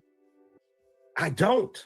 I'm rocking out with LaVar Ball. I'm rocking with him. I don't care. There's no possible way. If all of these scrags are, you mean his children, are against LaVar Ball, then he gotta be right about something. What is that? That's a stupid. Are you okay? That's the dumbest shit I've ever heard. These are his own sons.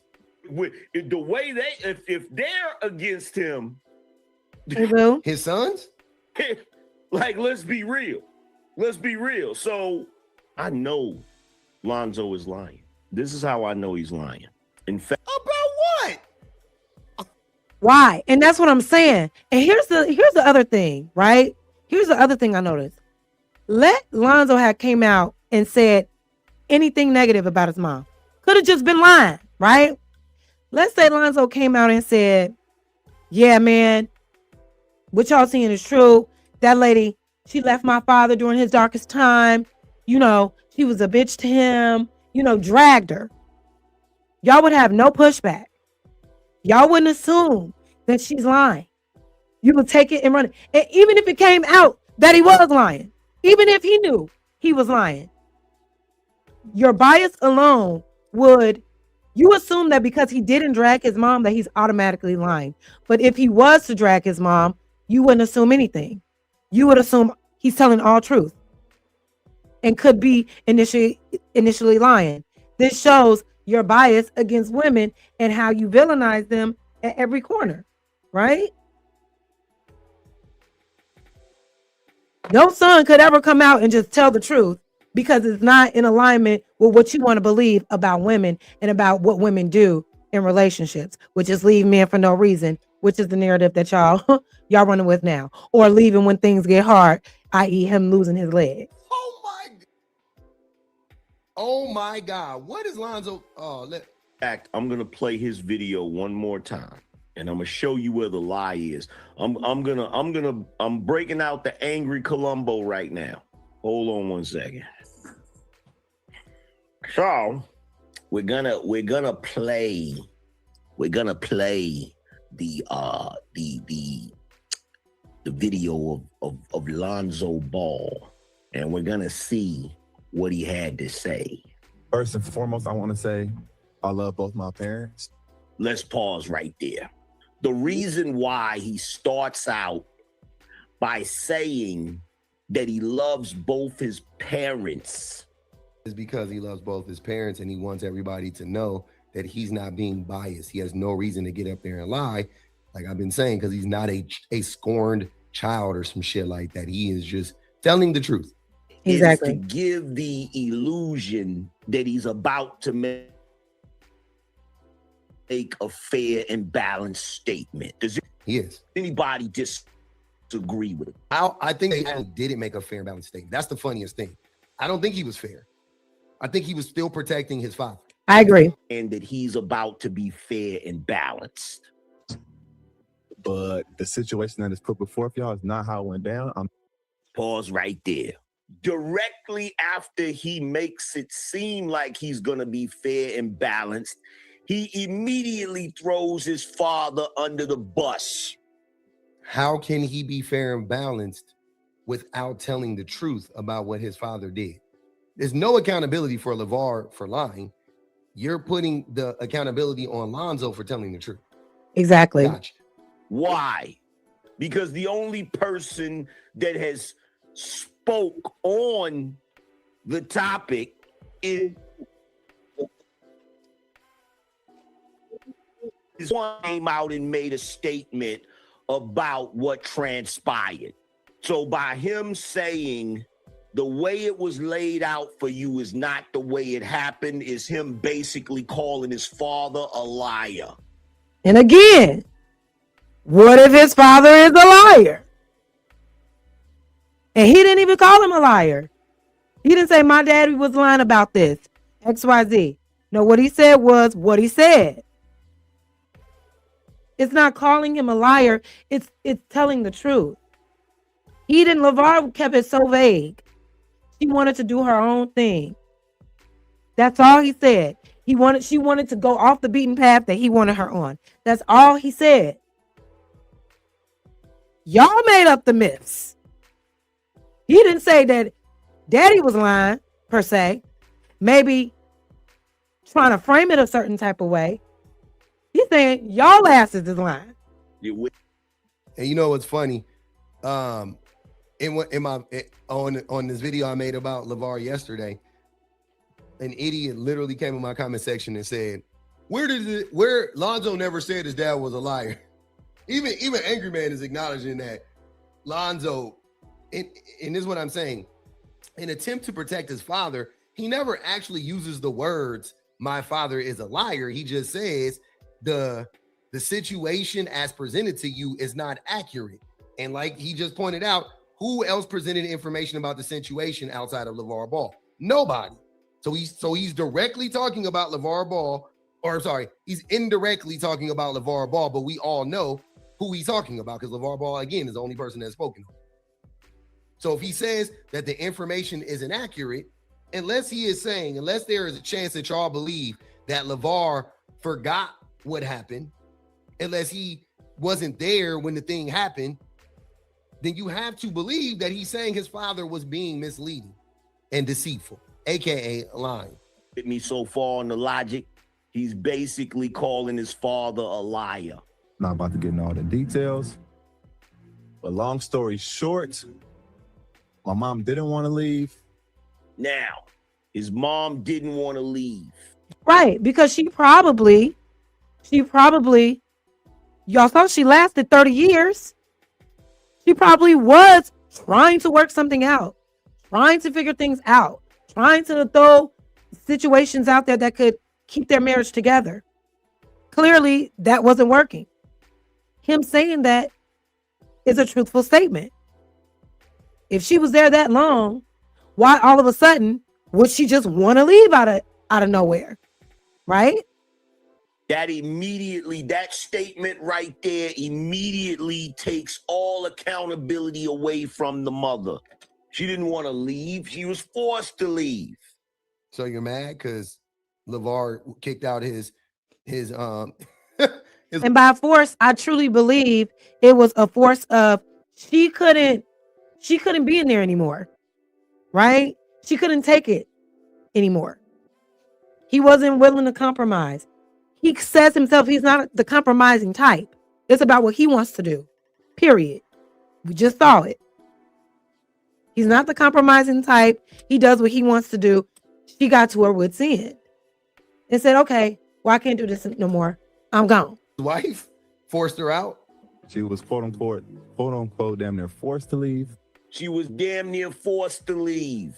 Now, if you're a smart, if you're a sharp individual, now you're gonna say, well, who forced her to leave? The only person in that household that could force her to leave is LaVar Ball. Okay? So he starts out by saying that he loves both of his parents very much.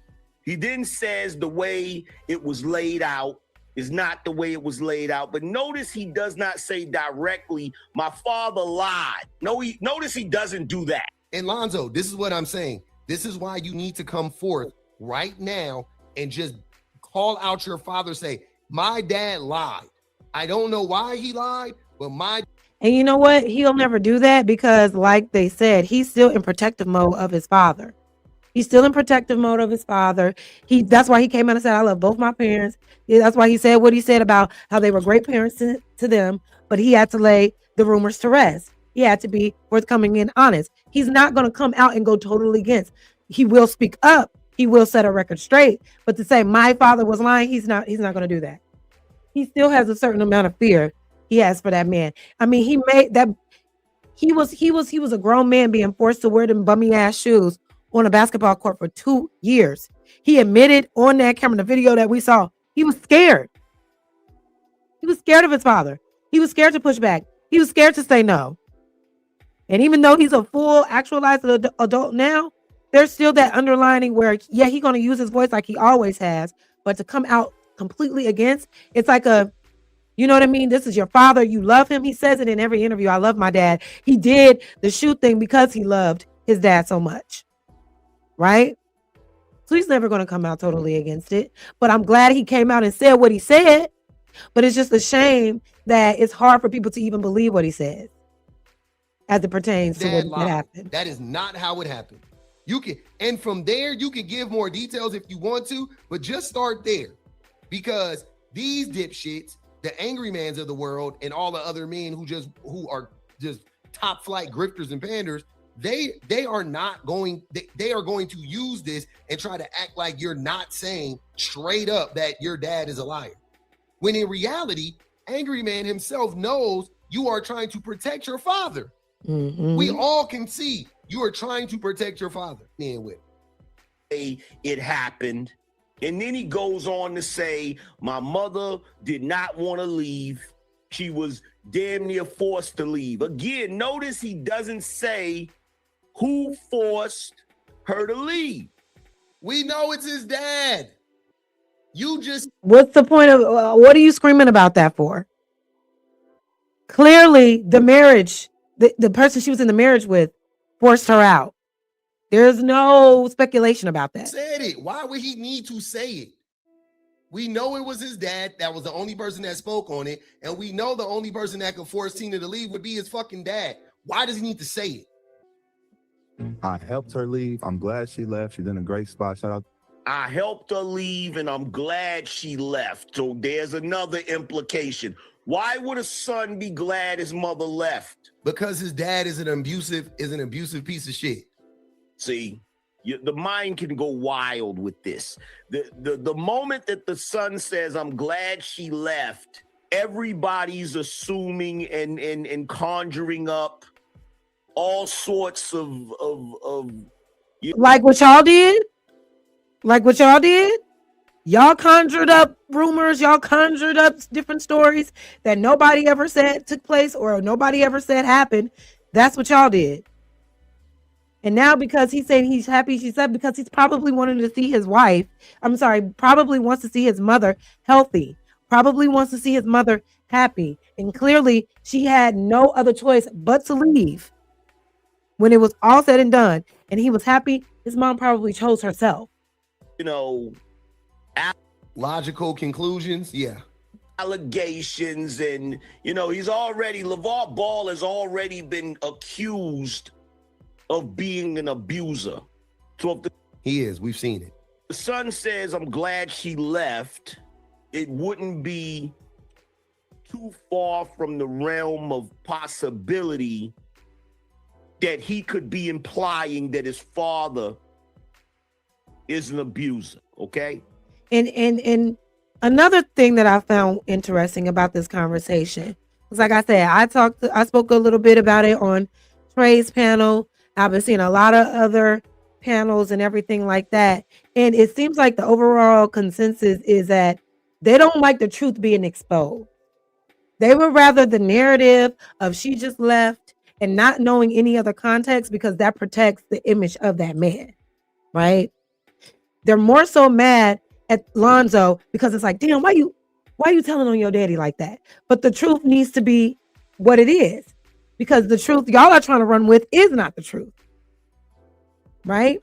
And I also saw different narratives about how, he needs to stay in a child's place. He's grown. And my question is, if it was a situation where this man was actually physically abusing his mom, would he have to stay in a child place then? Should he not intervene then? If he was seeing his mom get beat up? And I'm going to tell y'all what I'm talking about. Real quick. We're going to change the video up in just a second right here. Let's see.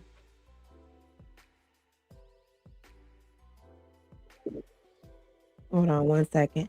Because there was a video on another channel that I thought was very interesting because they were speaking to LaVar's situation and they were basically saying that the son was wrong for going against the father because a child shouldn't intervene. But my question is, at what level can an adult child step in to see about their parents? You don't have to stay in a child's place when you become an adult and your parents are going through things. So why is it so wrong for him to do that? Let's play this and I'm gonna find another video. Put her up nice. So she's good. My pops is good. And there he goes again, trying to make it seem like he's not throwing his father under the bus. She's good. My father's good. Okay, we get it. They obviously each other. They don't rock with each other. So there he is giving another clue, trying to take the onus off of the mother by saying they don't rock with each other. If we remember correctly, LaVar Ball said she was going to do her own thing.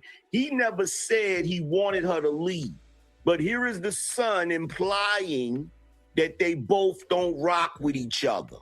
What if LaVar Ball gave her an ultimatum, and the ultimatum was, you need to stop telling me I need to be a better person. You need to stop always bringing up how I'm failing you and how I'm harming you, and you need to just let me be whatever and do whatever I want to do to you.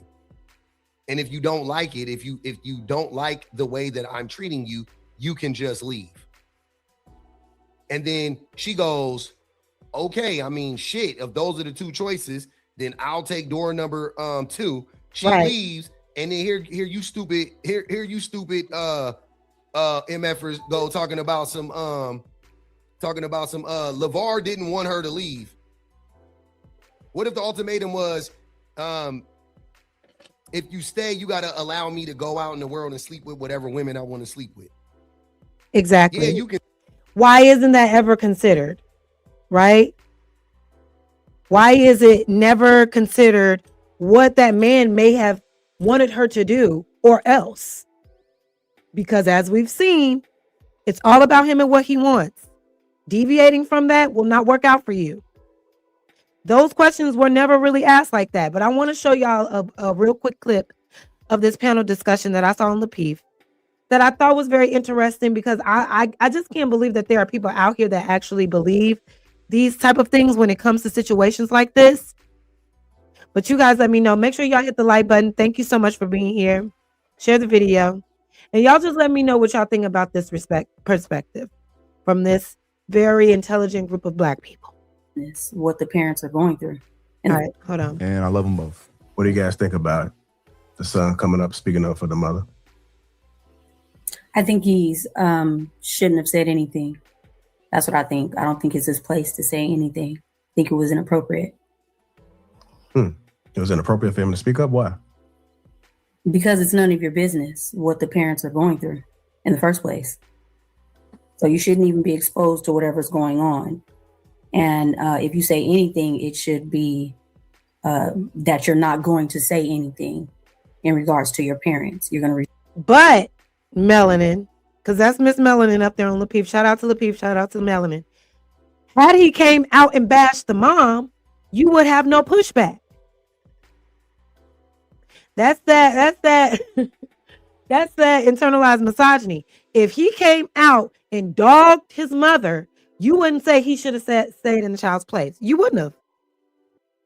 Respect them both by not saying anything. Okay. I disagree. I think that he did right. I don't think he went into detail, but I do think that he spoke up in behalf on what he thought was right. And there was a narrative out there that just wasn't true, and it probably got to his conscience. And he didn't demonize his father necessarily, but he said he let us know that I disagree with that.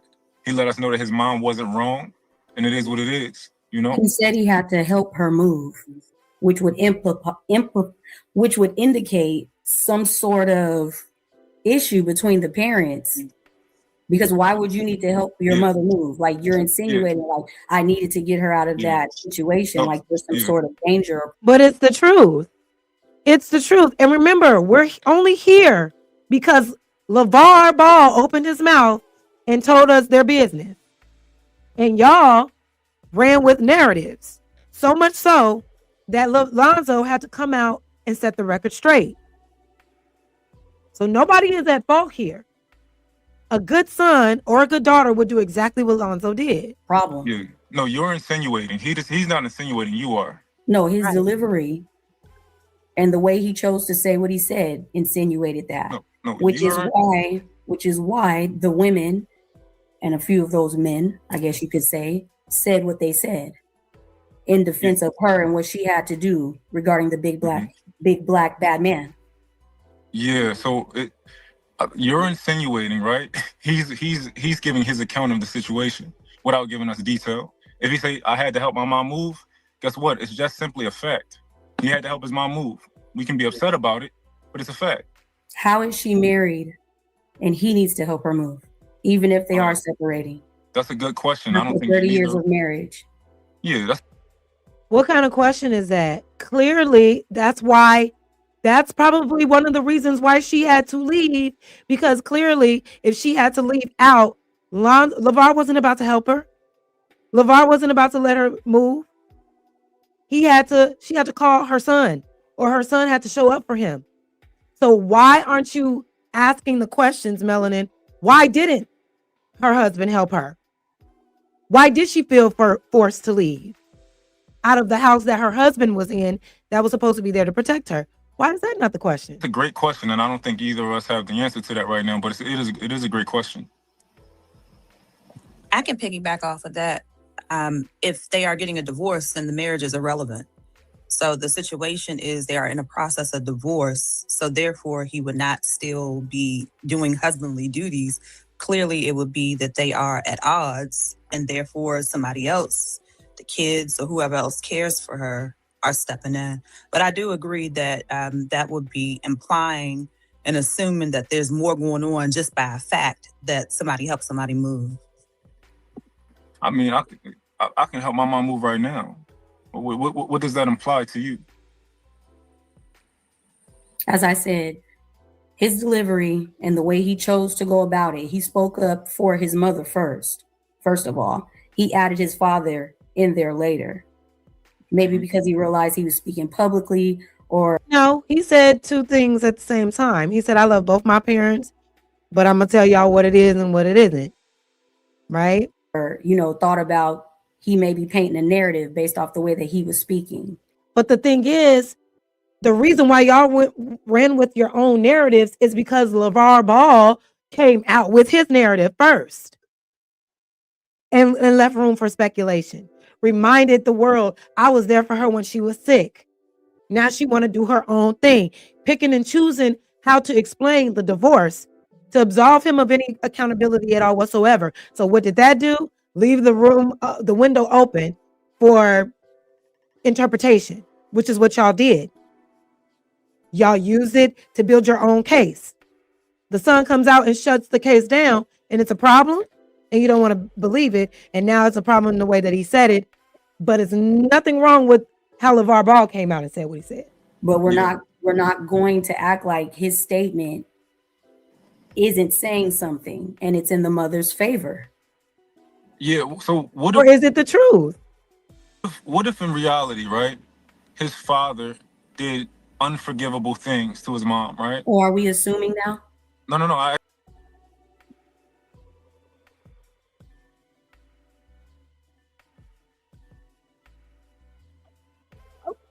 sorry, y'all.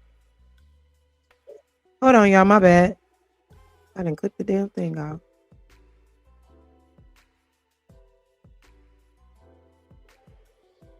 Sorry. This happened, right? You insinuated, and I mentioned that you insinuated. But yeah, what if his father did unforgivable things? How would you feel? Do you think that he still took a step too far, even though he chose not to give details? He chose to respect their privacy for the most part, but he did say, pretty much, my mom had to go. What I'm going to say is that I'm not an advocate at all for domestic violence in any type of way. I still feel that whatever happened is still none of his business as the child. What if he... As the child, it's very interesting that she keeps referring to this grown man as a child. It is my business if one of my parents is in distress because of the other parent. Regardless if it's my father or if it's my mother, it is my business now.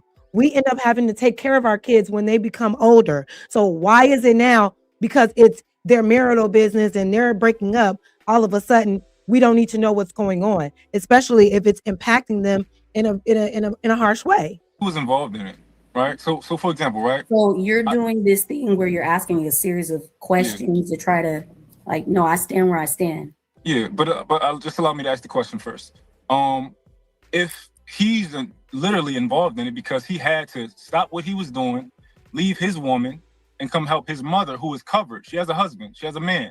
But I gotta get up from what I'm doing, fly to where you at, and help you move, and you saying it's not my business? Oh, I love the fact that you're saying he's not even in the same household as them. I'm not sure. That makes it more of a reason why it's none of his business. You see how the conversation behind all of this just gets so convoluted, it gets just so crazy. Instead of just dealing with the facts of the matter, he had to come and help his mom move out because she was forced to leave. It instead of focusing on a son doing what a son should do with the mother in need, he shouldn't have done any of that, and he definitely shouldn't have told us because it makes the father look bad. It's not, the father made himself look bad by even opening his mouth then. The father made the whole situation look bad by even announcing the divorce in the first place, right? So y'all, that's enough on LaVar Ball situation. I didn't realize we're on 2 hours now. Let's switch it up. Let's go to the next topic. I want to talk about India Arie and Young Miami, because I also feel like this was a lot of crazy outrage as well. Thank y'all so much for being here. Shout out to y'all. Get the likes up, please. Now, I hope more information comes out. Exactly. He grew up in that house. He grew up in the house. He knows what's going on. He knows what his father is.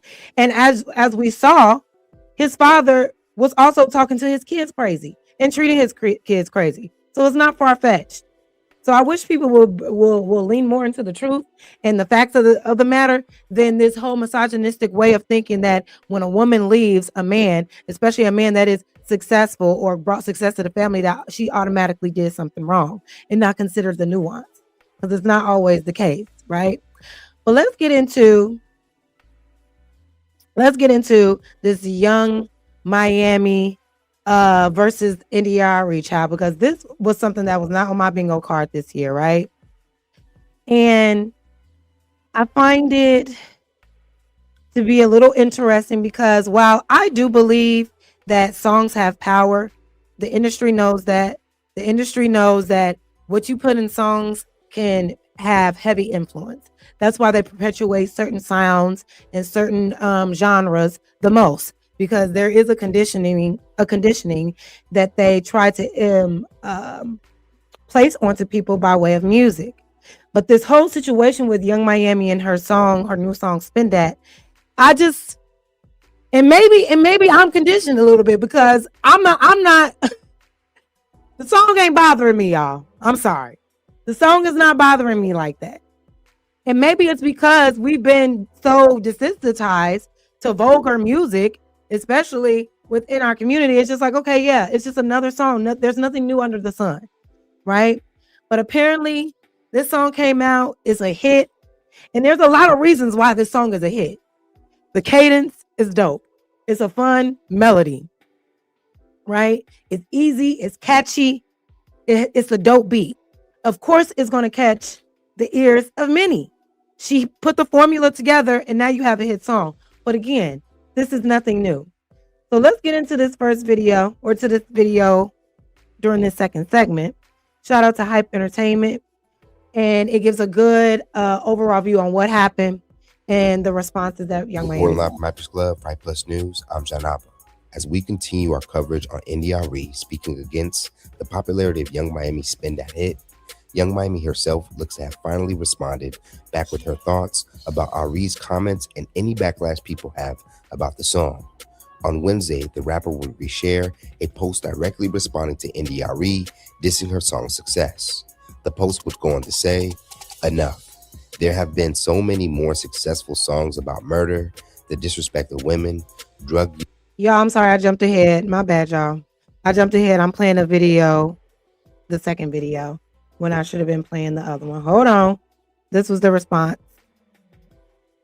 My bad. Give me 1 second. And like the video, please. Like the video, please. Like the video, please. Like the video, please. So yeah, let's get into what India Arie said first, and then we'll play the other video. Let me start it from.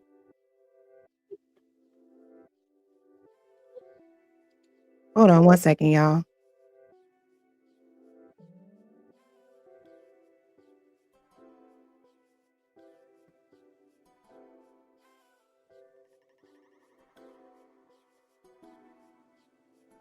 Oh my gosh. Okay. It's tweaking. Okay, here we go.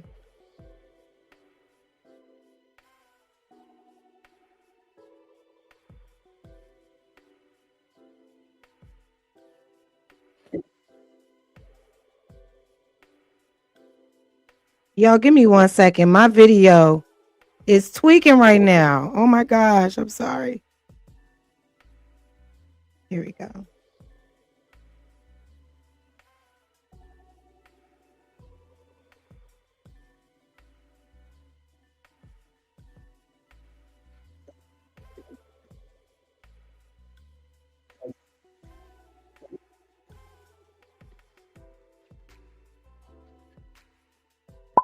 Okay.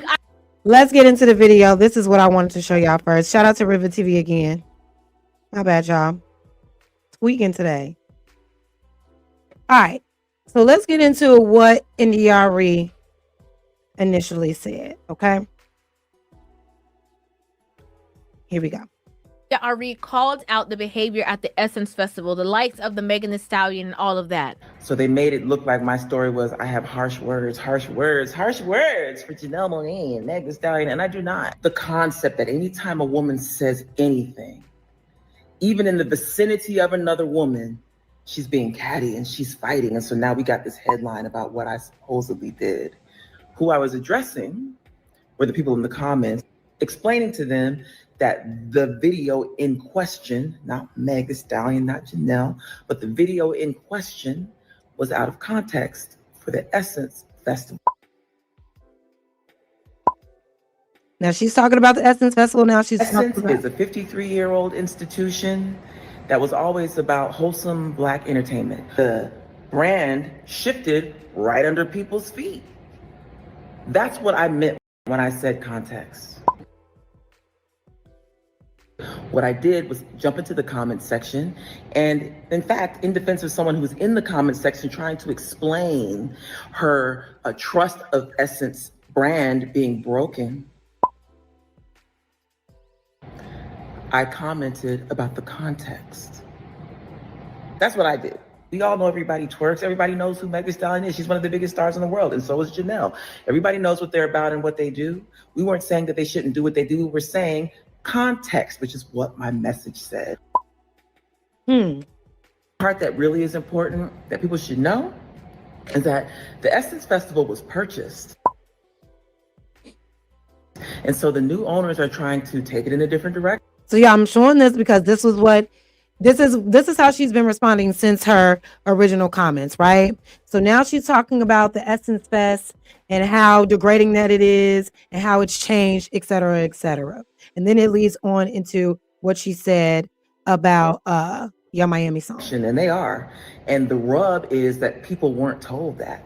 So now everybody's buying their tickets to go enjoy their weekend down in New Orleans in July like they've been doing for the last 20, 25 years. And this moment happens on stage.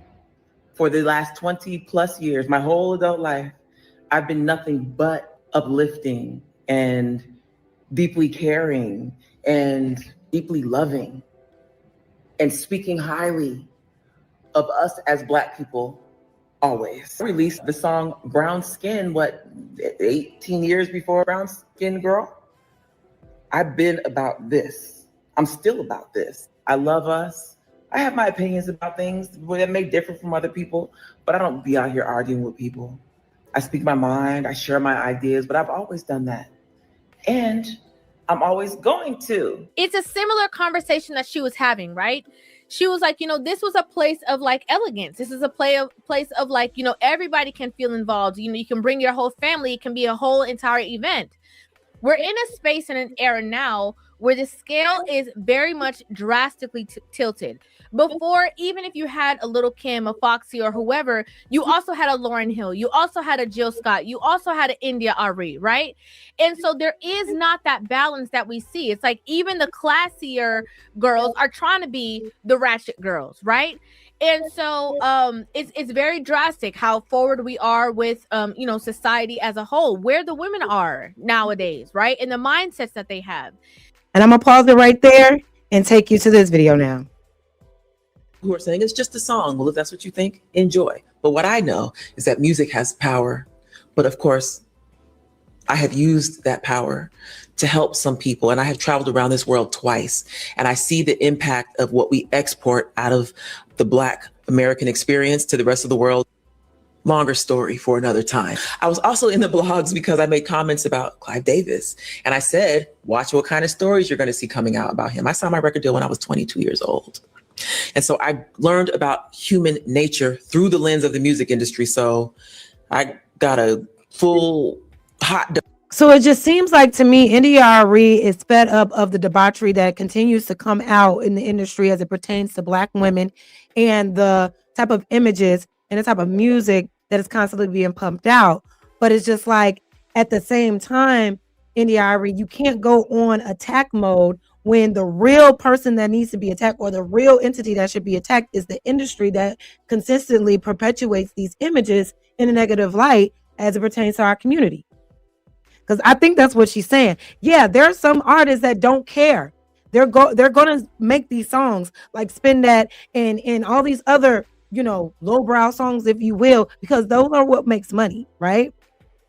But it just seems like a lot of judgment in her point of view, and I don't know if it will help shift the divide that we're seeing. Dose of all of it. So India Arie just dropped a video talking about her statements regarding Young Miami's Spend That. She's clearing up exactly what she meant, and she's also doubling down. She also brings up Clive Davis and what she thinks about him and her personal experience. And she also talks about industry sabotage and people that made her career really hard. I don't need to go into my story because people have far worse stories than me. I called my experiences with Clive Davis an irritation, and it was an irritation. But I have stories. And that's why I decided to make this video today, because the record label I did that album under, is the one and only I did with this executive, was honored the other day at the BET Awards. I don't need to say her name. You can go find her name. You know who she is if you watch the BET Awards. And she did things to me that were so hurtful and so offensive. And I go into that in the longer Substack video. But what really happened in that era was coercion. And that's a big deal within the music industry. You don't think that it's coercion happening with the song that's being put out right now? I would have loved the narrative of we got to do something about the industry and pump more positive images and sounds out there than attacking Young Miami song specifically. You know what I'm saying? Like, attack the industry. Attacking the artist that is subjected to what the industry wants them to do, like you said, coercion and putting out certain music. That's the real issue. That's the real problem. That's how I know what coercion is. I know a version of it, because coercion is when somebody puts you, why is my rap doing this? Coercion is when somebody puts you in a situation where you have to decide if you're gonna destroy everything, destroy yourself, or do what they're telling you to do. And I signed to Motown under a different record label executive. So when they kicked him out, I had to stay with her. And so all the things that me and this other record label executive had planned, I had to recalibrate. And that she coerced me into things. And there's a much longer story, again, on my Substack. But the thing I want to share with you today is that Testimony Volume 1 had 2 album covers. I'm going to put them here on this video. This record label executive basically said, well, you don't have to put your album out because I don't like it. She said I looked too muscular. She even used the words, it looks like Serena. There are a lot of people who are saying it's just a song. Well, if that's what you think, enjoy. But what I know is that music has power. But of course, I have used that power to help some people. So she's saying it's just a song. It's more than just a song, right? So since she came out saying what she said about Young Miami and everything like that, it seems like Young Miami, or her team per se, kind of did a little clapback. So that is what we're going to play now. Thank y'all so much for being here. Let's get into it.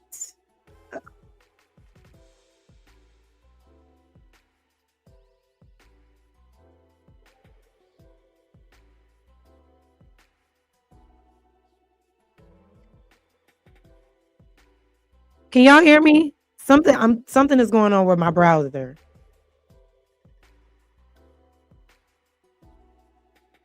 Can y'all hear me?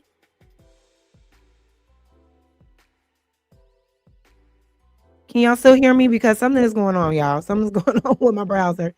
I cannot. It's telling me that it's something going on with my audio. Let me know if you can hear me in the chat.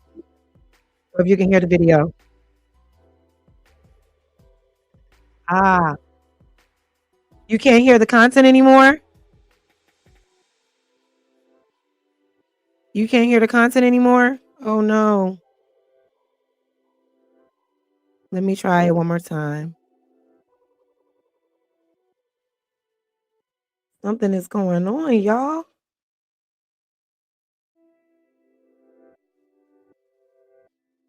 Can you hear this? And I have traveled around this world twice, and I see the impact of what we export out of the Black American experience to the rest of the world. Longer story for another time. I was also in the. Can y'all hear that? Did y'all just hear that?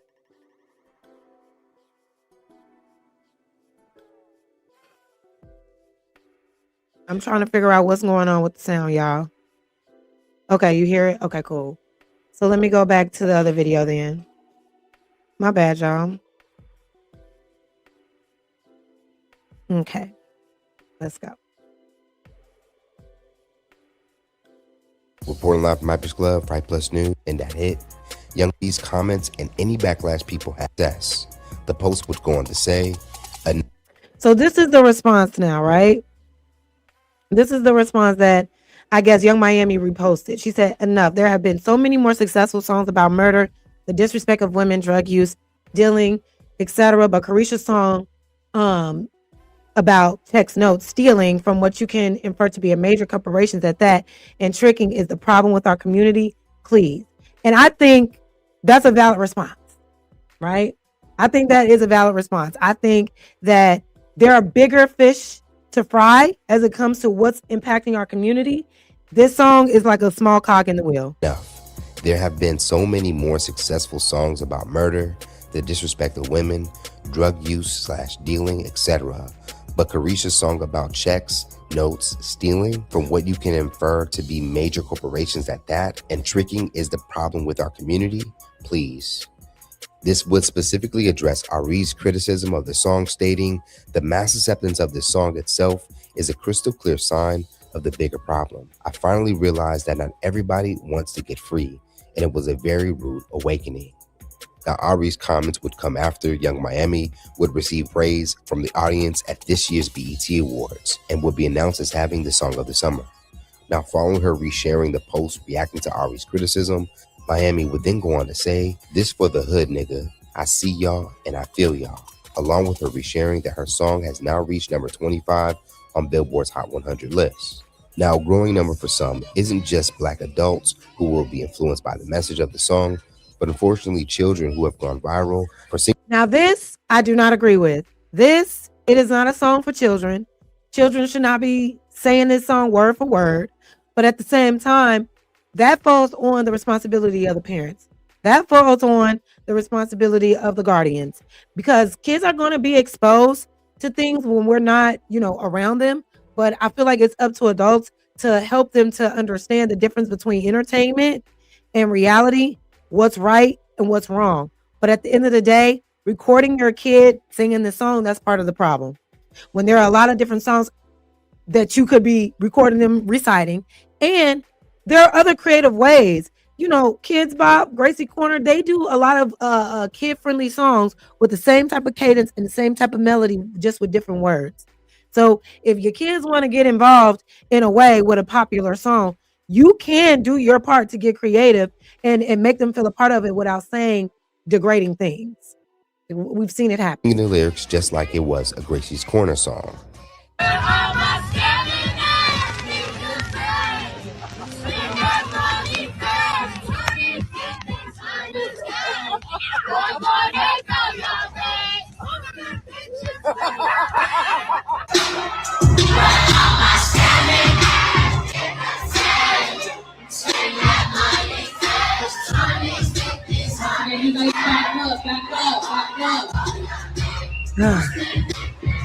Just a sip and pop some peg.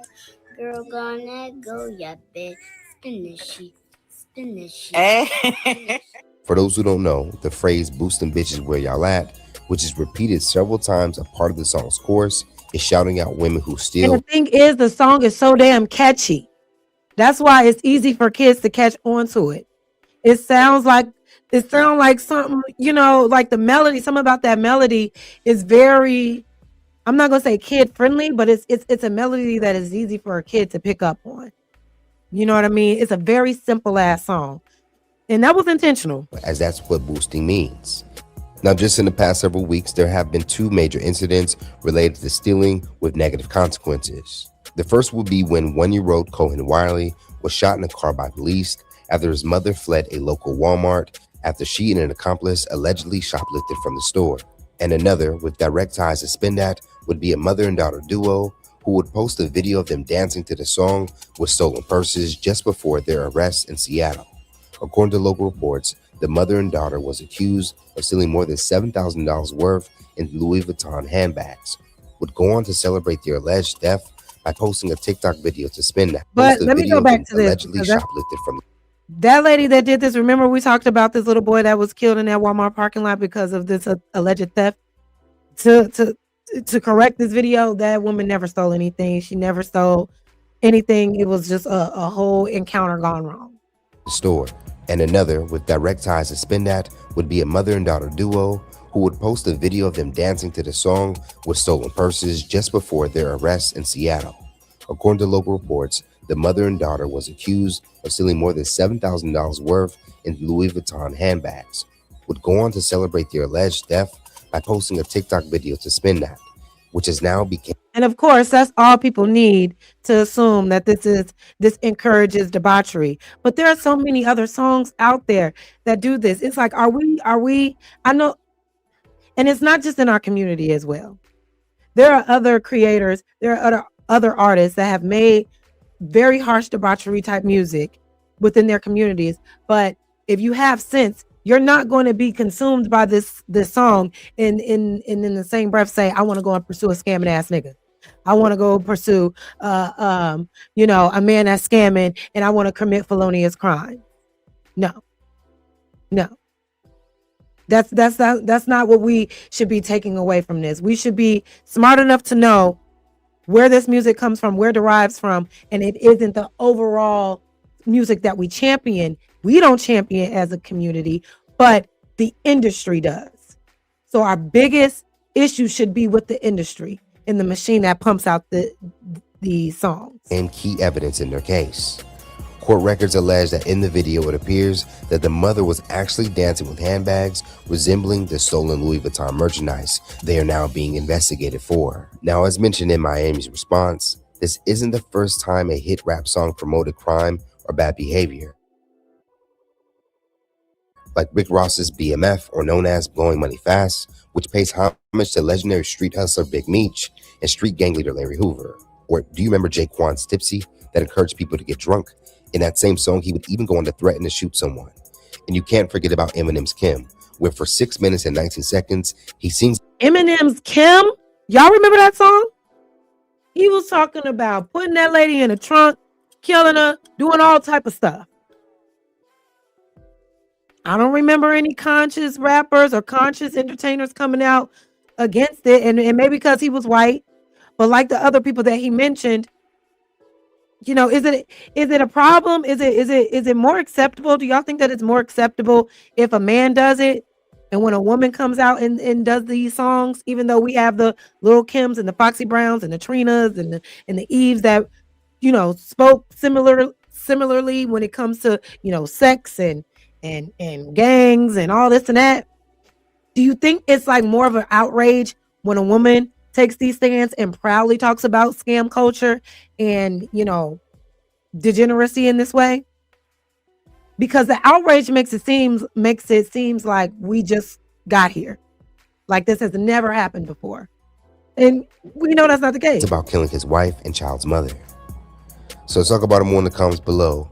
Now that we've heard from Young Miami, is she wrong for creating an anthem that celebrates crime? Or should the responsibility fall on the person listening to it? And for more news in comedy, culture, and sports, be sure to subscribe here to our YouTube channel and follow Hype Plus across all. Shout out to Hype Plus. I'm going to play one more video for you guys because the way that the way that I think Hip-hop Young music, we had street Miami has music, we had also responded is kind of crazy, right? So apparently there was another response. We're gonna play it now. That not everybody wants to get free, and it was a very rude awakening. And someone else said, I'm calling for a boycott of Young Miami's song Spin That. I believe it's degrading to our culture. At some point, we have to take seriously the power music has over our perception and the value it reinforces. This can't be the song of the summer. And India added, I spent my entire adult life caring way too much because I finally learned that not everybody cares with the capital C, and explaining it to them is not going to make them care. Everything you listen to, see, or eat is going to influence you. So make wise choices, y'all. Now, if you've kept up with India Arie through the years, then you already know she always went against social norms at the height of her career. She had a lot of hits, but her hits was also very inspirational and empowering to women and our people. So her music has very much always been positive and uplifting. So I can see why Young Miami's song doesn't sit right with her, because the song does not represent the type of values that she connects with. But after she said that, Young Miami started getting a lot of backlash for her song. Now I will say this, I noticed it's a difference between the age barrier. So I will say that the people that are around like 40s, 50s, and older are really bashing the songs. Right. The younger generations are mainly. That's a good thing to point out. It's like you're not the target audience anymore. You're not the demographic. But again, there's nothing stopping India Arie from doing her conscious music. There's nothing stopping her from perpetuating the type of sound that she wants to see promoted. So why spend time bashing a song, a demographic, the side of the industry that you're not even in the lane of? It's not going to stop it. It's not going to change it. Maybe continue to be the change you want to see. I'm not saying she said anything wrong. I'm not saying she said anything wrong. But what I'm saying, does what she say help the situation? Enjoying the songs. Now, this does not go for everybody. It's just a general perception of what I saw. But Young Miami's producer, Jay Will Did It, who's behind the song Spin That, posted a video being shady towards India Arie. Now, this he's was mixing crazy. Spin That with India Arie's hit song video with. Where you at? Come on, Jay. What we doing? Hey! And Young Miami wasted no time being shady in the comments. She said, Jay White, turn me up, and she had the mad face emojis. So her team responded by mixing Spin That with one of India Arie's classic songs, that put her basically on the map.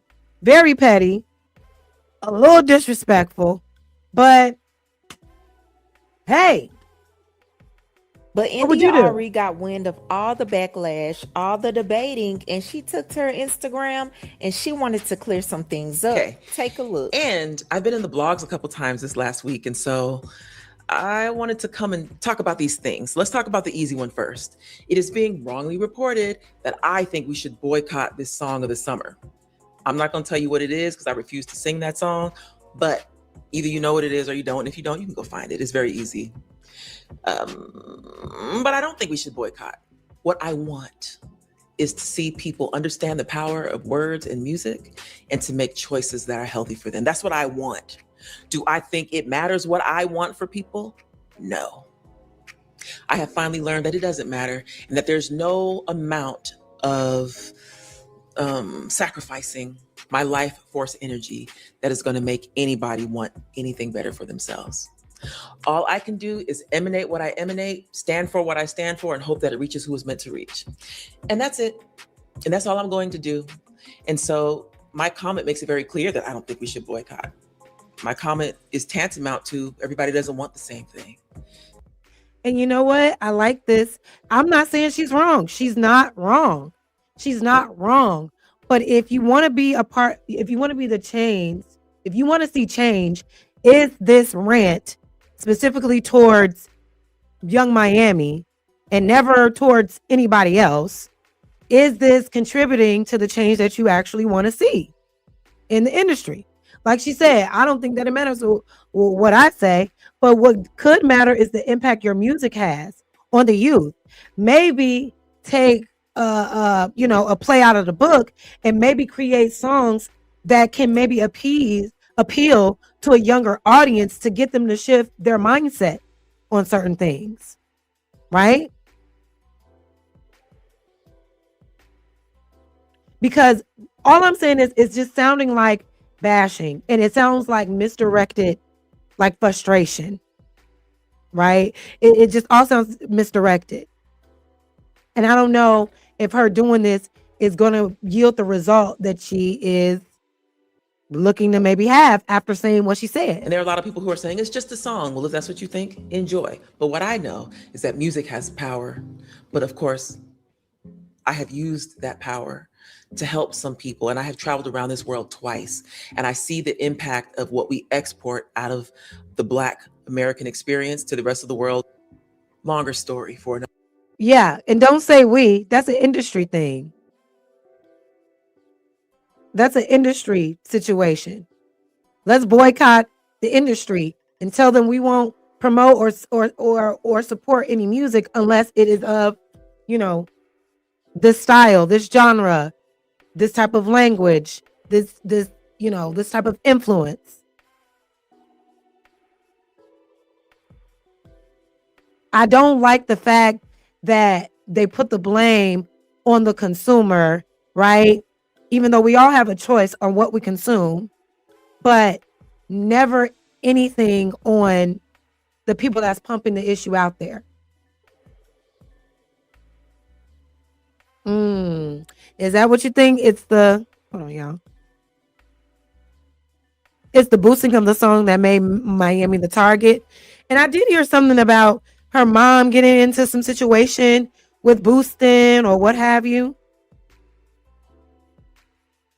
And that caused a little backlash. It's like a smack in the face. But let's hear another perspective, right? Because there were a lot of different perspectives. A lot of people agreed with India Arie. Others did not. So I want to play a little video of somebody who had an opposing view. And just let me see. Where's the video at? Just to give you like a different maybe perspective on how people are taking India Arie's words. Let's see here. Thank y'all for being here. Like the video.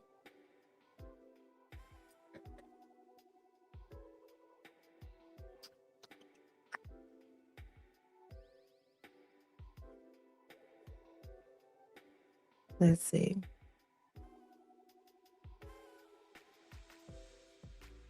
Because there have been a lot of people with remarks about this, right? And damn, did you delete it or something? What the hell happened?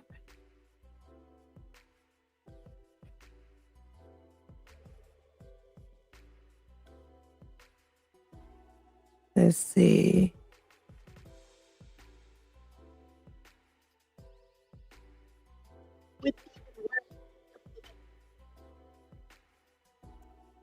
Y'all, I done lost the video. I'm so sorry.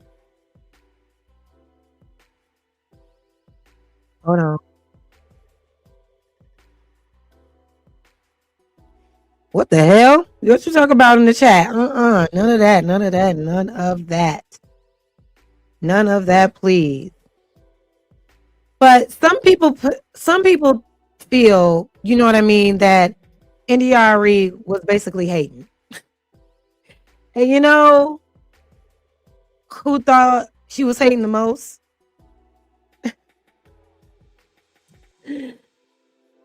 Let me see. Let me show y'all. Because I thought this was also very interesting. Let's hear what this guy has to say.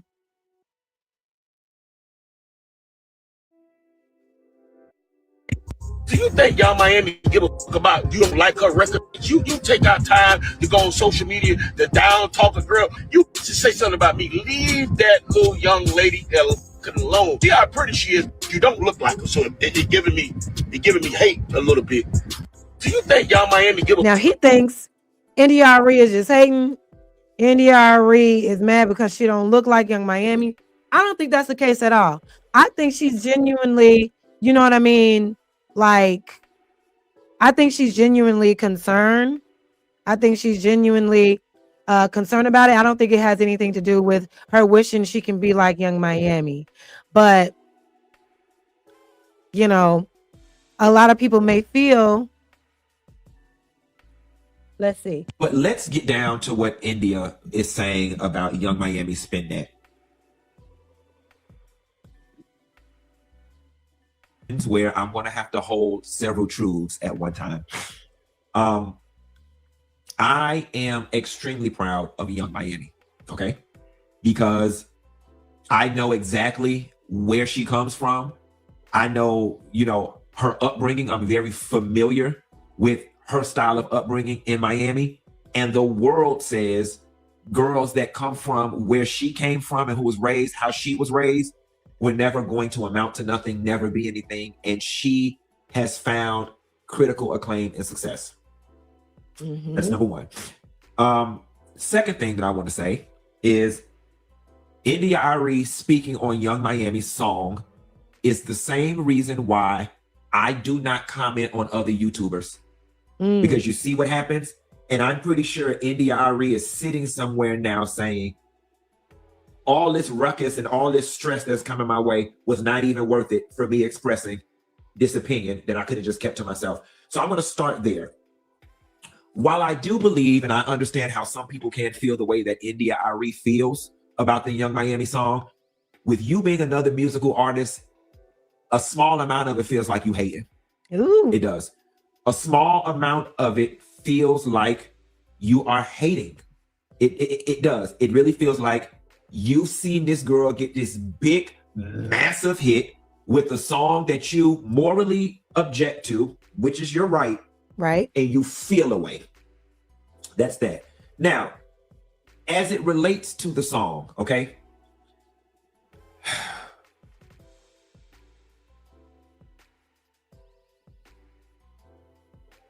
Since the beginning of time, when it comes to music and entertainment, there's always been holy music. But let's get down to what India is saying about Young Miami Spin That.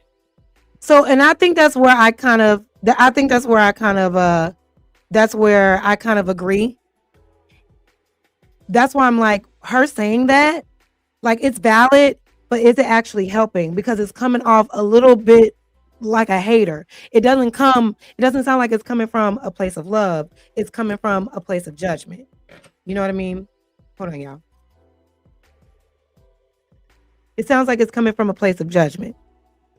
And so it's making more of I think she's getting that kind of backlash because she sounds more negative and like catty than, you know, anything else. Yeah, I think so.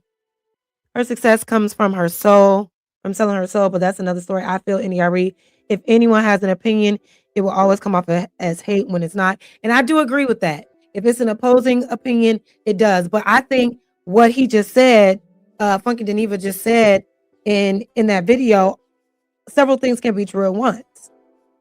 The song is what it is, but it is accountability issue on the industry. But it also does kind of sound like hate a little bit.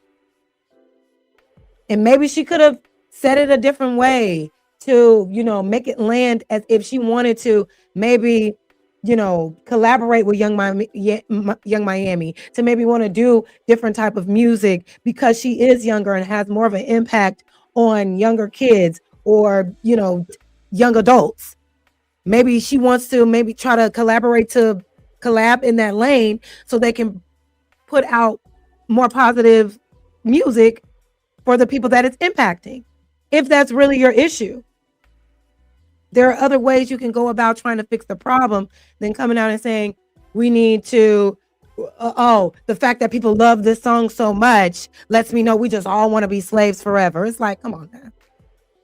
When I hear the song, it's a fun song. You know, you want to dance to it.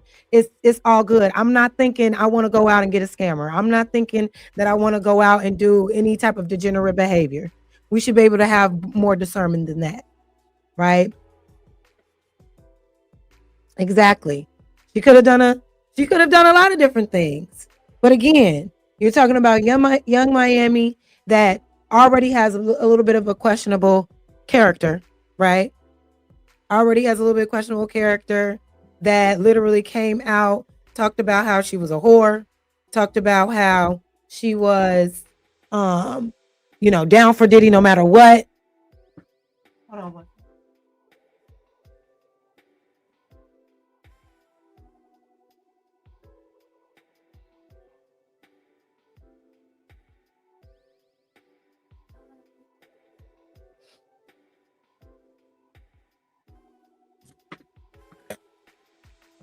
Sorry about that. So yeah, I think it's just a lot of backlash because they don't seem to understand the why. But y'all, something is really glitching with my computer right now, and it keeps freezing up.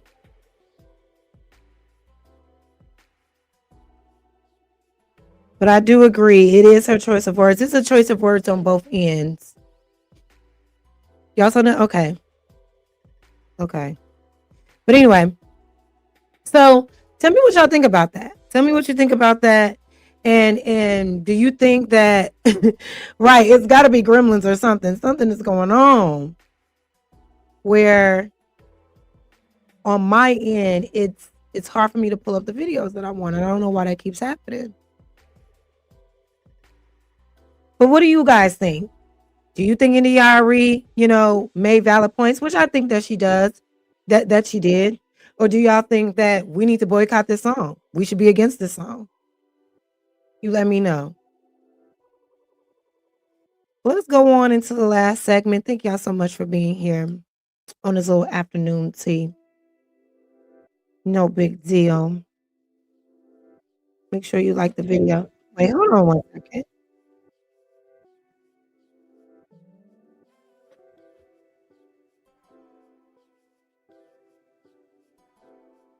Hold on.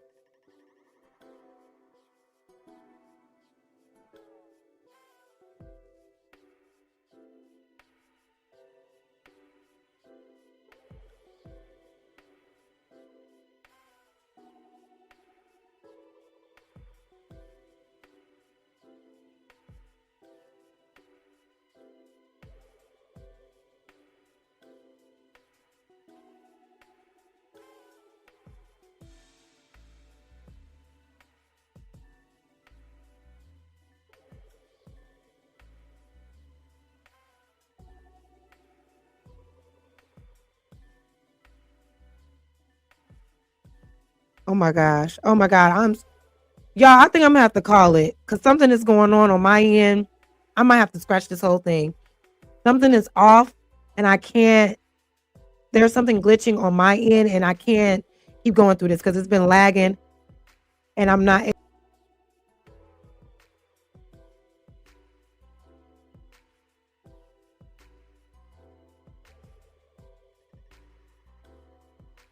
Oh my God. It keeps knocking me off, y'all. I'm so sorry. We're gonna have to reconvene another time. StreamYard is acting weird. I gotta go. No, I don't know. I'm only using one monitor right now, but something is jumping and it keeps knocking me off.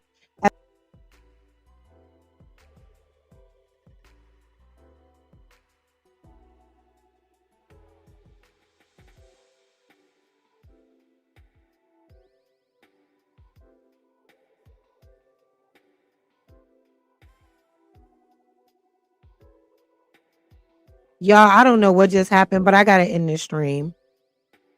It is really, I don't even know what's going on. It keeps knocking me off. I don't know what the hell going on. I'll see y'all another time. Peace.